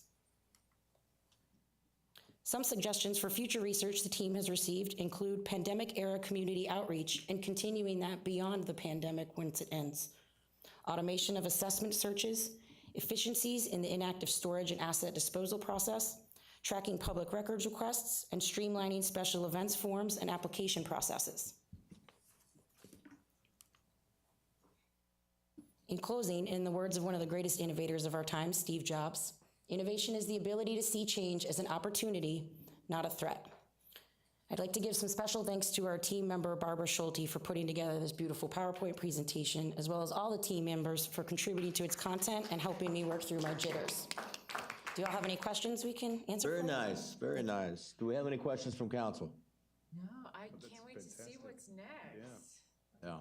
The work that y'all do is really important for a multitude of reasons. Number one, you're on the front line, you see what's happening, what's working, what's not. But it also, I think, creates a certain amount of morale and ownership of everybody involved in the process. So as a city, it makes us better. So I know the council's grateful for all the work that goes into that. So we say thank you. Good Well, job. we really have to credit Al. You know, he pushed for it. It was his idea to start something like that, and he's been very supportive. All of leadership has, and that really helps a lot. Terrific. Well, thank you, Al, too. Very good, very good. Thank you. Just a quick one. What is deep work hours? City Clerk, would you like to field that question? Yeah, okay. So, Sleeping on the job, that's why I didn't. right, Right, so the idea of deep work is that when you concentrate on something, you get a lot more done. Multitasking isn't really multitasking. You're going from one task to another. In your mind, you have some residual attention left on the previous task. So the deep work concept is you're sitting there and you're really focused on the deep stuff that, that matters. It's the 20% that makes that 80%, right? So what we do here in the city is we interrupt each other a lot. And my idea was we could have a dedicated hour where we simply wouldn't interrupt each other unless we really had to. But when we tried to talk with the department heads about it, we found that departments had different times that they would like that hour, and so it just wasn't quite right. That makes sense. That makes sense. Councilman? I have a quick question. Is the innovation team involved in the Know Before program? Are you guys involved in that? Nope, that is IT. Okay. With their excellent trainings. That most recent one was, Okay. they're very well put together, but nope, I can't take the credit for that one. Okay. All right. Thank Any you, other guys. comments? Thank you very much. All right, thank you very much. Good work. All right. Next item on the agenda, City Attorney, item number 7, public hearing. Thank you, Mayor, Commissioners, council members. This is a public hearing for the second reading of ordinance 2021-04. I'll read that by title only.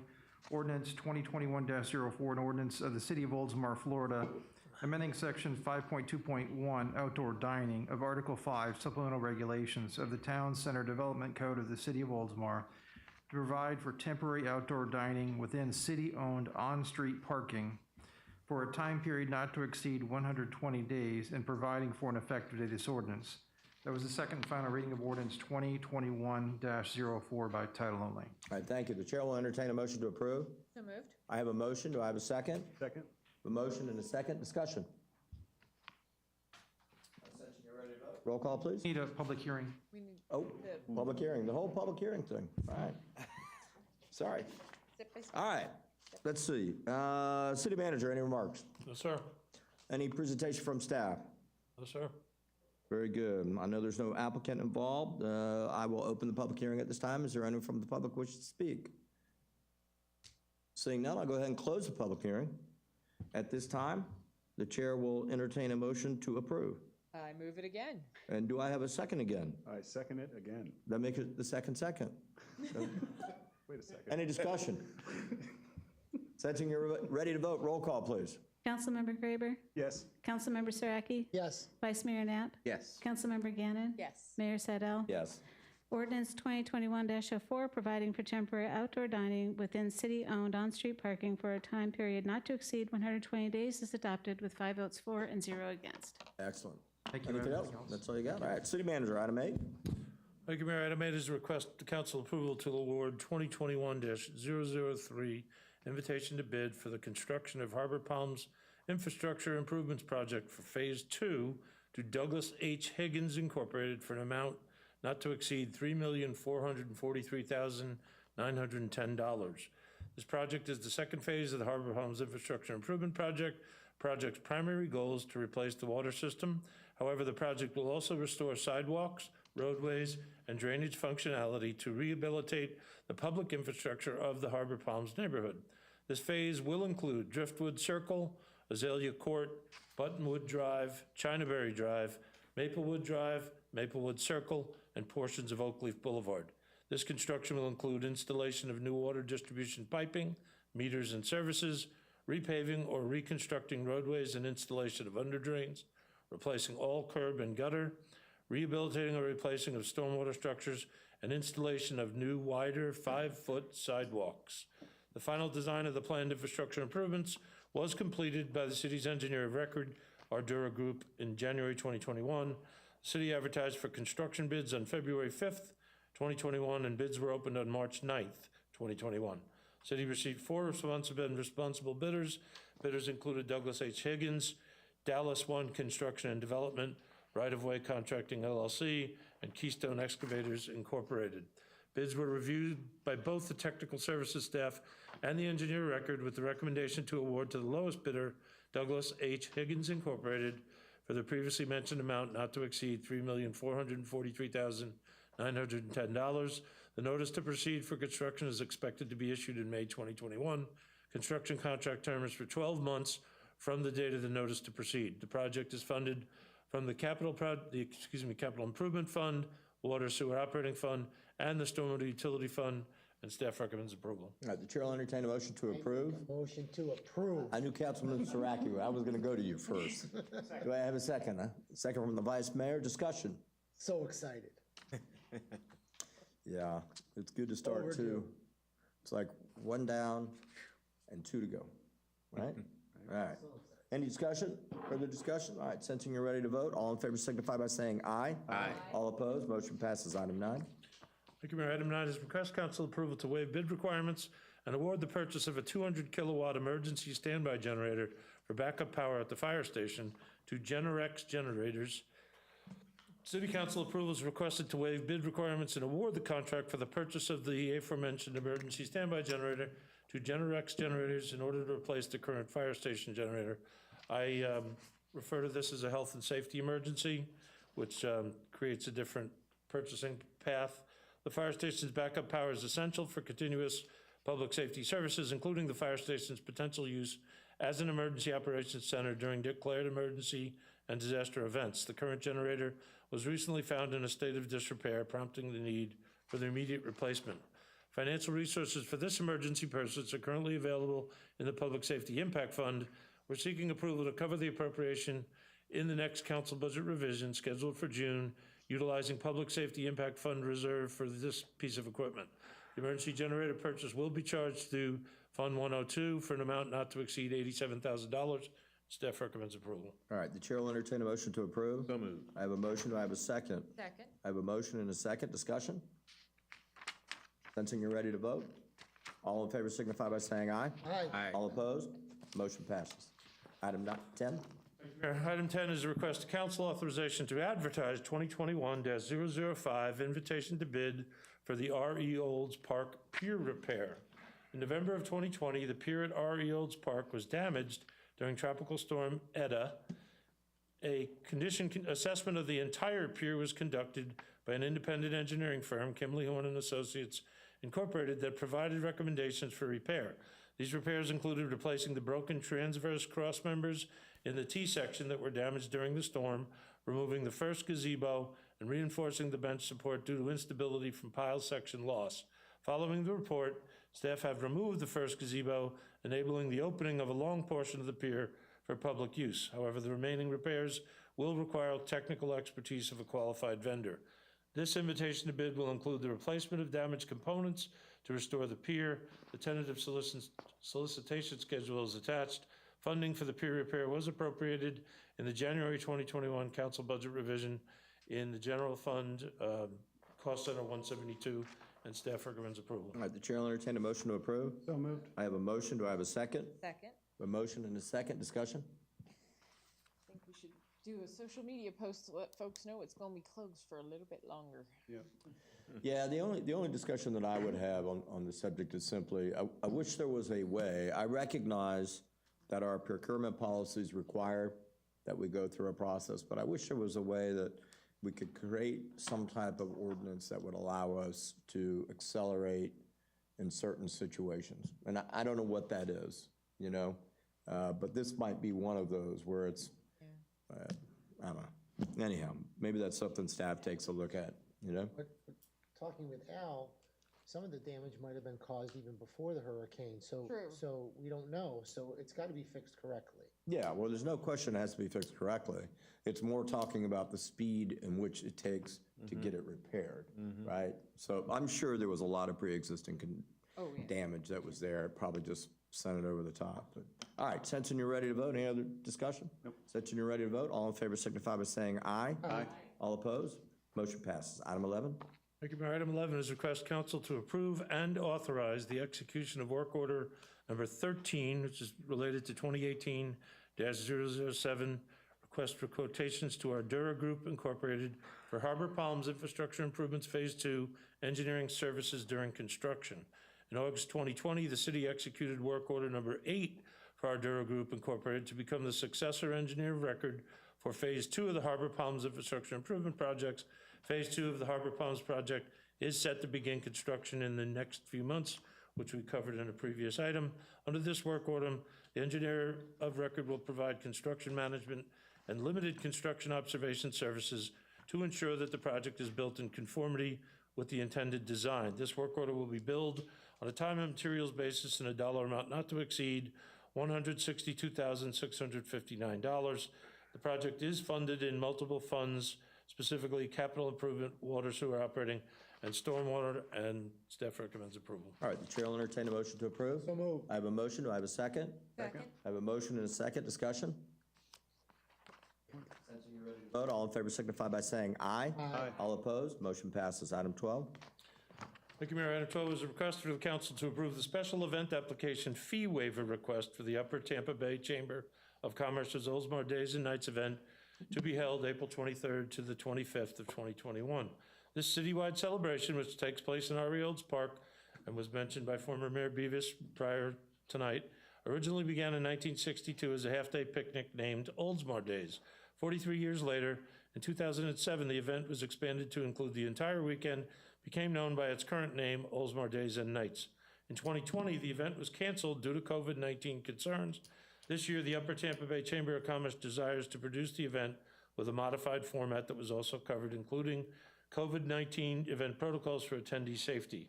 In accordance with the City of Oldsmar's special event guide, the above organization is requesting that the city waive the fees associated with this event in the amount of $7,955.90, and staff recommends approval. All right, the chair will entertain a motion to approve. So moved. I have a motion. Do I have a second? Second. Motion and a second. Any discussion? Nice to get things going again, isn't it? Something's better than nothing. All right. Since you're all ready to vote, all in favor signify by saying aye. Aye. All opposed? Motion passes. Item 13. Thank you, Mayor. Item 13 is a request for council authorization to advertise 2021-004 RFP, request for proposals for solid waste collection services. The city's existing contract with Republic Services for solid waste collection is scheduled to expire on September 30th, 2021. The city must seek a new contract for collection of refuse and recycling throughout the city for both residential and commercial customers. Staff has prepared the tentative solicitation schedule to allow for as much transition time as possible prior to the expiration date to minimize service disruptions. The city has been with its current hauler for nearly 20 years. During the term of the existing agreement, 6 amendments were approved by City Council, including the addition of recycling services. Significant changes to the solid waste collection and recycling industry have transpired during this timeframe, and a new solicitation is warranted to explore both new service models and competitive pricing. Staff recommends approval, and get ready. This is not going to be good news, which I think most of you have heard me say before. I don't know that I want to entertain a motion for that. That sounds so ominous. The chair will entertain a motion to approve. So moved. I have a motion. Do I have a second? Second. A motion and a second. Any discussion? Councilmember Gannon? Thank you, Mayor. Will the advertisement request proposals for only bundled recycling and garbage, like refuse services, or just garbage, or will it be? It'll probably be a request with an option for multiple scenarios. Okay. The danger to that is that's not a guarantee you're going to get any. And some people that might normally bid might see that and decide not to. So we have to tread very carefully there, because depending on what we request, we could influence the number of people that might bid, might not bid, because they're thinking, well, if the city's going to cherry pick and do recycling over here, I mean, I can tell you, because I shared with you that I tried to proactively gain an understanding of what Republic would need in order to recommend an extension, and we couldn't get there because the numbers are so bad. But they said, point without even hesitation, that if we separated the two, they wouldn't bid. We'll provide the option to. I mean, recycling is really funny in the sense that the accusations of, which are all true, about when spot markets don't favor the company, the recycling goes in the regular trash. That's true. That's not even debatable. But it's also important to them, and since the waste energy plant fees are now skyrocketing because of 25 years of wonderful performance without any reserve for repair, which they're now facing, they're now putting that the county is now putting that on top of it. So the haulers will pay more to dump. They'll pass that along. The recycling market has its own challenges. This will be an intense one, I can promise you. Very good. Any other comments? I got a Vice Mayor? question for the city manager. When it mentions new service models, is there anything that's, I mean, this would be kind of a nationwide, and maybe it gets done, maybe it doesn't, in terms of encouraging reduction in waste generation by residents? Well, I think Ashley, who left before, she's been teaching us as an alternative for sustainability to learn more about reduction in waste. But from a business model standpoint, I wouldn't expect to get that. That would be something we would do. Okay. I wouldn't expect to get that from the bidders because obviously they wouldn't be paid for what they do dump. But it's a fair point, and I can promise you Ashley's done a great job of trying to get us all to understand that better. So we're working on it internally, and we're opening that up to the community so we can present that as the most intelligent way to address this. But we're also, and it's not directly what you mentioned, but there is a lot of conversation about a regional solution on the recycling side. Unfortunately, it requires a facility that may or may not happen in Pinellas, may or may not happen in Hillsborough, and is multiple years away in either case. So no matter what, we need a stopgap solution. Sure. But to your point, that's something that we're working on for ourselves and for the community from us. Okay, great. Councilmember Siraki. Al, one question. In the bid process, will it include 2 garbage a week and 1 recycling a week as we currently have, or will that change? That could change, depends on what the numbers are and what we decide we can afford, because it would subsequently require us to make a recommendation for rates to the council, and we'll work through all that, but service changes, as we mentioned them here, are a potential option. Thank you. Councilmember Graber, anything? No, we saw it coming, so now it's in front of us, but Al getting out in front of it is something I'd like to see instead of, the contract's running out in September, so I think you had mentioned to me, did I do it a little sooner, but sooner the better, I think. Let's see what we're gonna have to look at. Yeah, my only comment towards it is I know that in the mayor's council for Pinellas County, we've talked about with the county possibly some kind of collaborative effort between multiple counties. But to your point, even if that suddenly got lightning speed behind it, it's a ways away. And so I know all the other cities are dealing with this as well. I mean, we hear about it. And we may have to look at some alternatives as it relates to the number of collections and that type of stuff. I don't know. We'll see. Everything's we'll find on out. the table. All right. Any other discussion? Senton, you're ready to vote. All in favor signify by saying aye. Aye. All opposed? Motion passes. Item 14. Thank you, Mayor. Item 14 is a request for the council to approve the Tropical Storm ETA subgrant agreement with the State of Florida Division of Emergency Management, along with my apologies for the fact that it's 55 pages. On November 7th, 2020, Hurricane ETA struck the Tampa Bay area of Florida as a tropical storm. The city of Oldsmar, by and through its actions in preparation for, response during, and cleanup after the event, incurred expenditures related to the storm. Some of these expenses are eligible for reimbursement through the Federal Emergency Management Agency and the Florida Division of Emergency Management Programs that are authorized by the respective governments to assist public agencies in reimbursing some of the costs associated with their emergency response. We're asking the council to approve the agreement with the State of Florida Division of Emergency Management Public Assistance Subgrant Agreement Z 2731, which supports emergency management number 3551, named for Hurricane ETA, which is what the tropical storm became. The receipt of grant funds will reimburse the city for expenditures incurred in the November 2020 in response to the tropical storm named, and we expect the number to be between $10,000 and $13,000. Staff recommends approval. For that recommendation. $1 a page. The chair will entertain a motion to approve. So moved. I have a motion. Do I have a second? A motion and a second. Any discussion? Are we gonna go line by line? No, we are not. Anybody else have any discussion other than Councilmember Graber? Did he catch anything? Typos? Probably, I don't Okay, yeah. All right. Sensing you're ready to vote, all in favor signify by saying aye. Aye. All opposed? Motion passes. Got anything else, sir? That's it, thank you, sir. City Clerk? Happy birthday to Vice Mayor Knapp. That's it. Good, that's it. Great report. City Council, item 14, appoint City Council representative to the Tampa Bay Regional Planning Council. Now, I have spoke with the city manager, and I just want to make sure that this is accurate, that we did have one council member who expressed an interest to serve in that position. Okay, that's Councilmember Graber. Right? Okay, and I know that he recently served on Ford Pinellas. Correct. So I think it's a good transition. And I think he was a citizen volunteer, so now he has left that position, which means he has all kinds of free time now. Certainly. So if there is not anybody else, then nope. I make a motion to approve. Make a motion to appoint. Councilmember Graver, Tampa Bay Regional Planning Council, welcome. Thank I have a motion. Do I have a second? Second. I have a motion and a second. Any discussion? You'll be fantastic. I'm happy to serve. You'll love it. Yeah.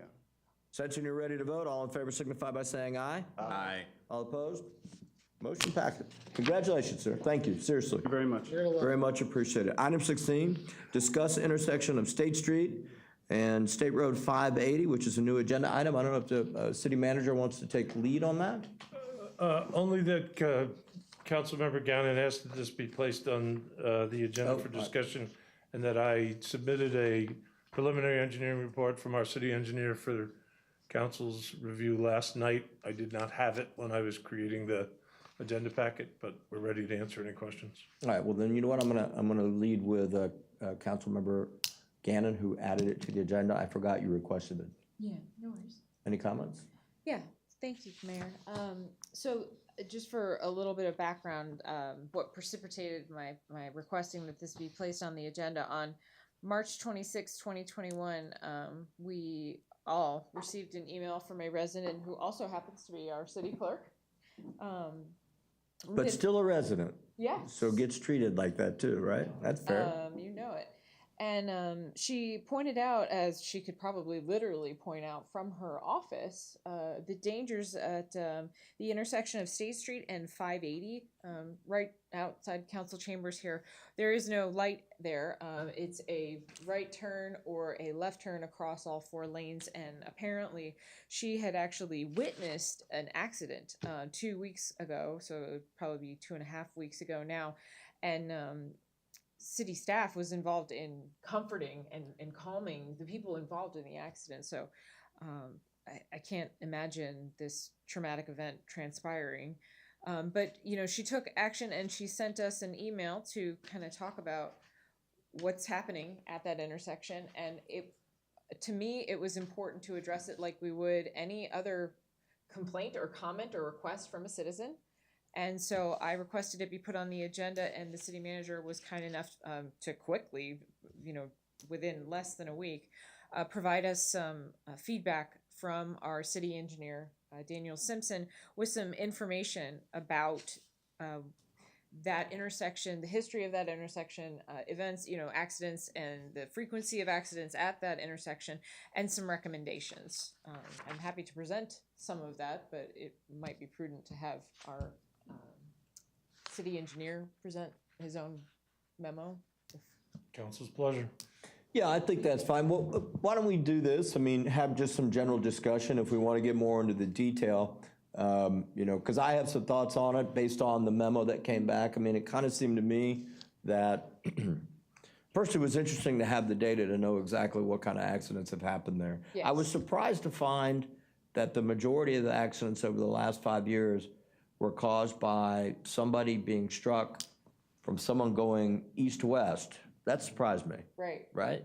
Because it was, that was kind of surprising, because I would have thought it was all from the other way, because that's where you can't really see when it comes up. Yeah. But with my suggestion, and we certainly can discuss it longer and have more detail, would be not to take really action on this at this time. I think it's good that it's been brought to our attention. And I say that in part because of the amount of work that's likely to come on the short term as it relates to the town center development. and what that means to the traffic, will probably have a whole new dynamic to it that we will have to address as part of our plan. And on top of that, most people know, we call it State Road 580 or 580, but that SR means something. Right. This potentially changing anything, it's one of those situations where you ask once, and if there's a potential development in the downtown area that requires some traffic measures at that time, we would have to do something again, essentially, and make an ask to the county and to the state to alter that intersection. And so the sort of suggestions were take no action, work with FDOT to have the 580 merge onto State Street or eliminate the left turn, request a traffic signal, and those kinds of things. And so my inclination was to take no action, but to keep this information in mind as we continue to work toward developing downtown. Agreed, 100%. Yeah. Any other discussion? In terms of safety, of course, that's on our minds with the logistics that go into it. I don't know enough about it to comment knowledgeably. And so it was with the staff's recommendations and what the engineer had presented to us as well, where, okay, what decision would we make? We would make a decision about traffic light, of course. And so that's where I was coming from, where I can't possibly know enough about this. I don't, traffic patterns and all the rest of it. So as much information as we can, but to what Councilmember Gannon had said, if we can only do it once, and we're gonna have to do it once, we know, we may be able to do it again, but if we change it the first time and then we realize we have to change it again with the development that's coming, I think it's better to keep going and just try to see if keep it as safe as possible, but nothing to do right now. Councilmember Strachey, any comments? I don't, Councilman Graber just said, I turn left there, I don't have a problem. So I don't really know a lot about that whole intersection.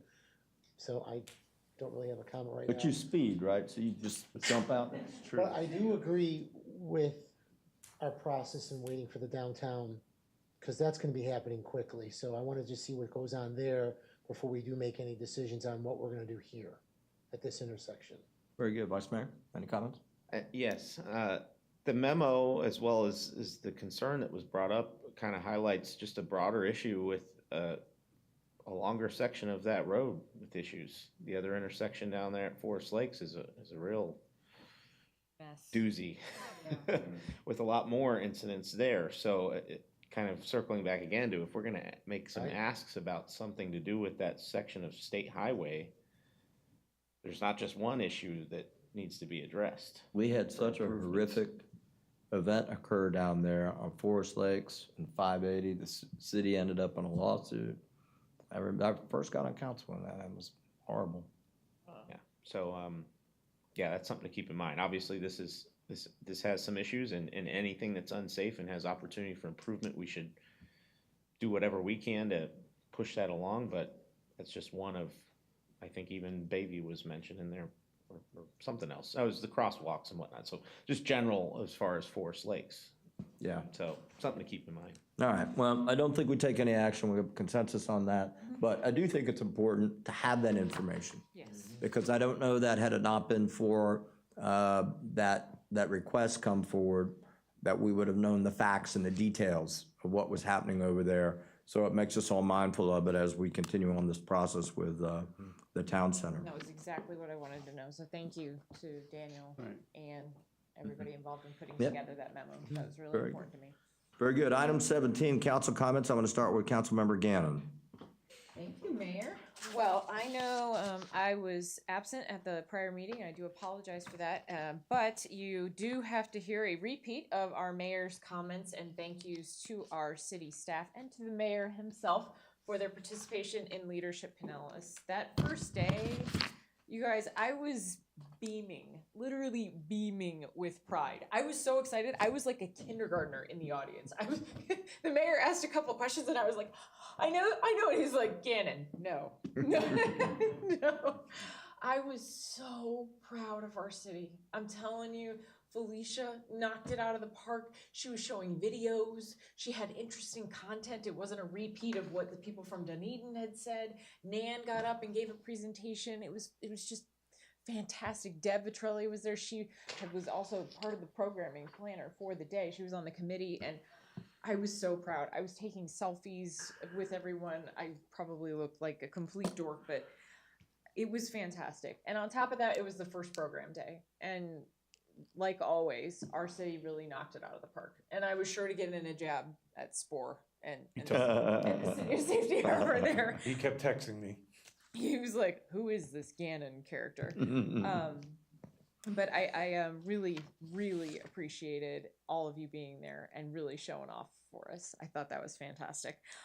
Huge snaps, shout outs, Chip, Potts, you are awesome. And you guys continue to be awesome. I'm talking about the movies in the park, the concerts. I'm talking about Breakfast with the Bunny. I'm talking about all these events that continue to go on no matter what. Bryn, are you still awake? Yes. Okay. This Because she's so old, yeah.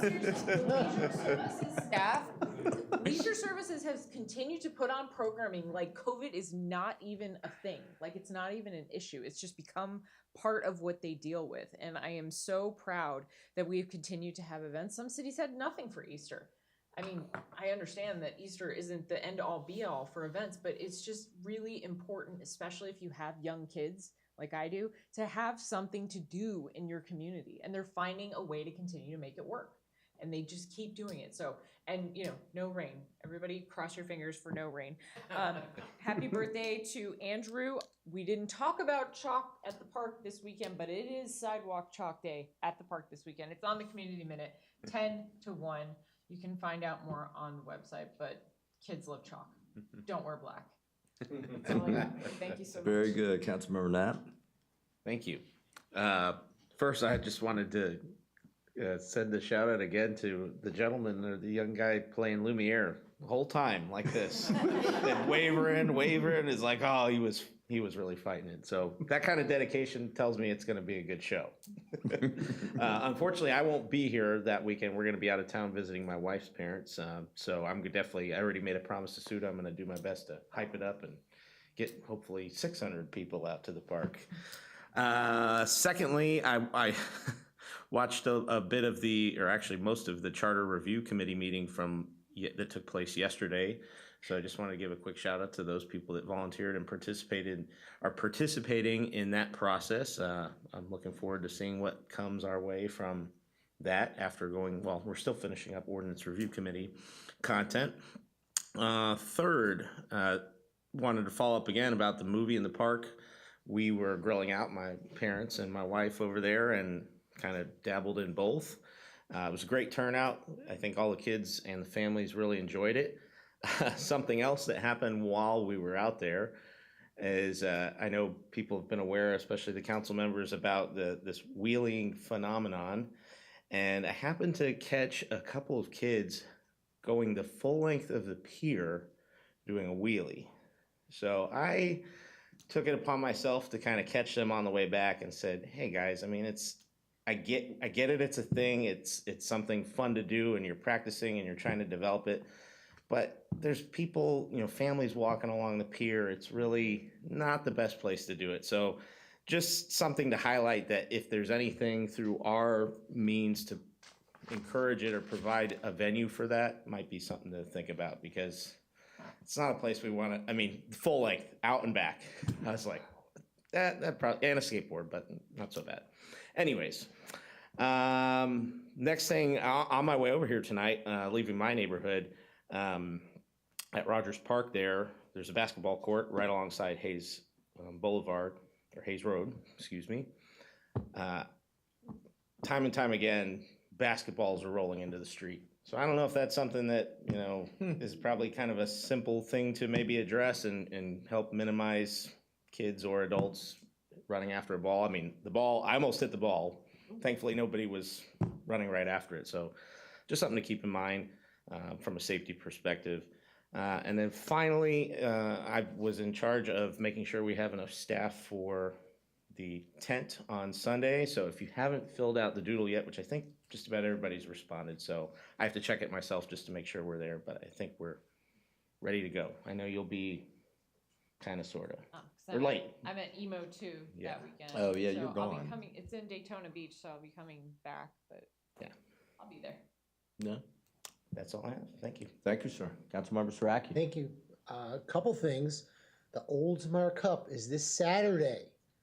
The Centennial Task Force, 5 years ago, did some research, and we found out that Oldsmar was born on April 12th. That was the day our city was born, because of Tom Trask helped that. He gave birth.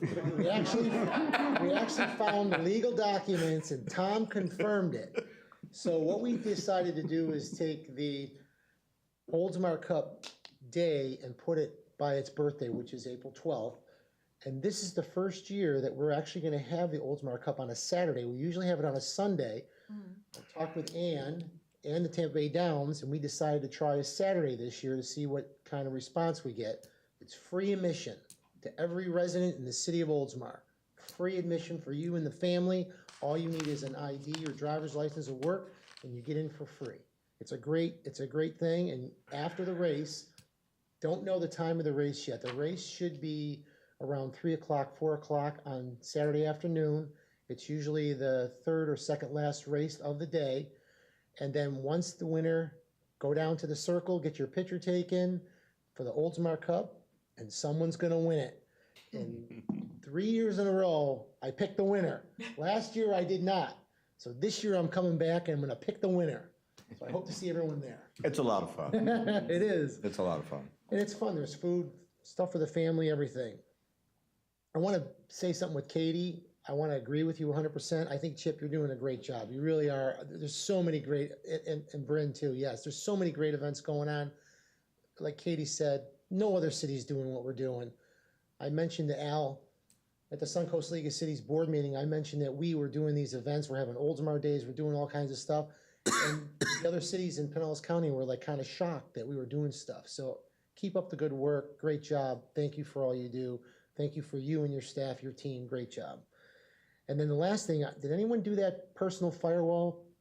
Not yet. Mm-hmm. Not yet. I did it today. I got to tell you, that is really good. It took me about 15 minutes to complete the whole thing. Got 100%.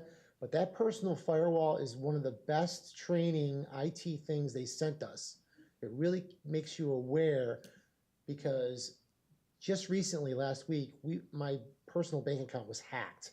Mm. Oh, wow. And that firewall, personal firewall, really taught me some of the lessons that I think I've learned now that I will never get hacked again. So I thought that was really good. That's all I have. Thanks, Mayor. And Thank happy you. birthday, Andrew.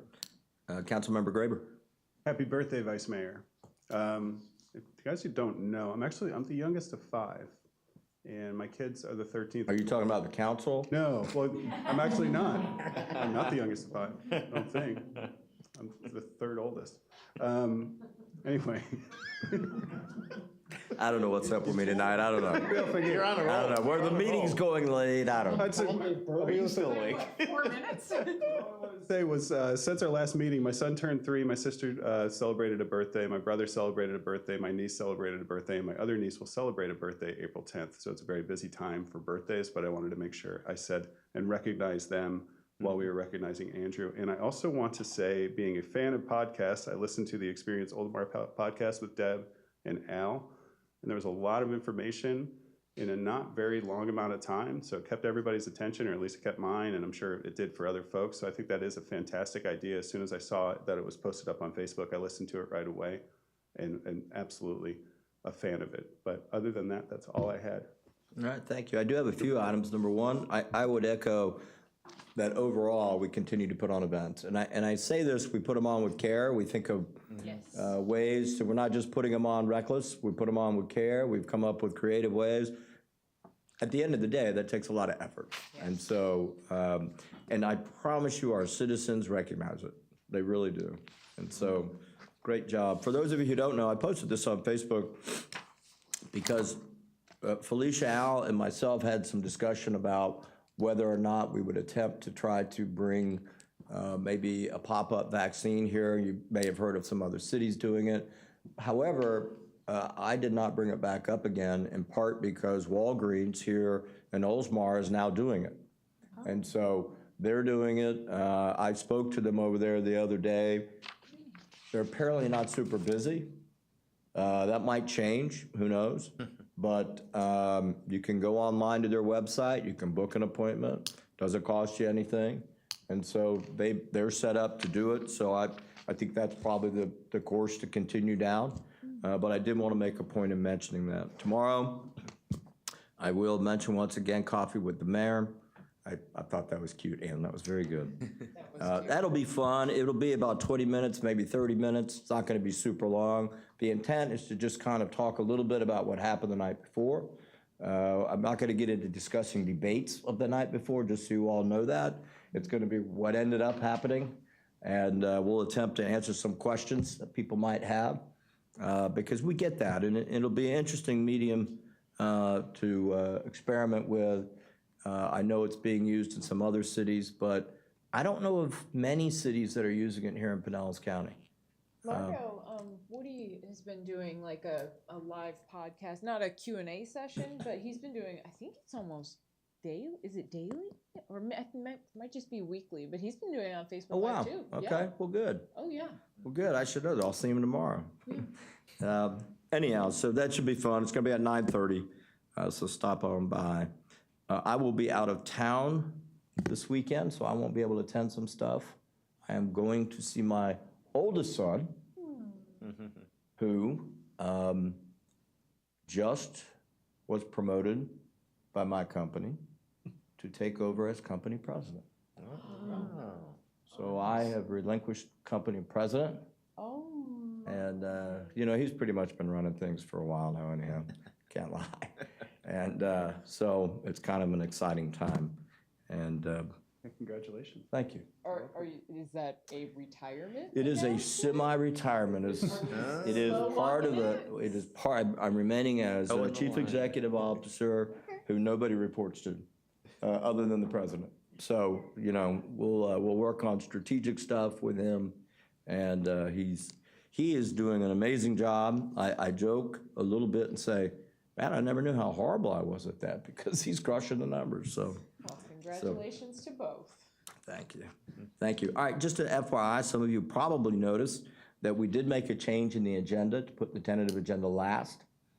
Ann and I discussed this, and really we discussed it a while back, or I think it was a while back, but it makes sense to have it at the very end. And why is this? Because if we have something under comments that you don't want to just add it to the agenda without some kind of backdrop to it, it gives you that opportunity to do it. Whereas in the past, if you recall, we suspended the rules of the day, we go back and do it, and it's just kind of messy. So that's just an explanation as to why we moved that. I have no other further comments, so with that, I'll go to item 18, approval of the tentative agenda for April 20th, 2021. Does anybody have anything they wish to pull from the tentative agenda? Does anybody have anything they wish to add to the tentative agenda? Okay, I do, so I'll entertain a motion to approve with the addition of adding approved date for council planning conference, discuss leisure services board adding alternates, and a separate item, discuss leisure services board expanding number of meetings. So I will entertain that in the way of a motion. A motion to approve the tentative agenda as amended by the mayor. Thank you. I have a motion. Do I have a second? I have a motion and a second. Discussion? Sensing you're ready to vote, all in favor signify by saying aye. Aye. All opposed. All right. I'll entertain a motion to adjourn. So moved. I have a motion. I have a second. It doesn't require a vote. We're adjourned.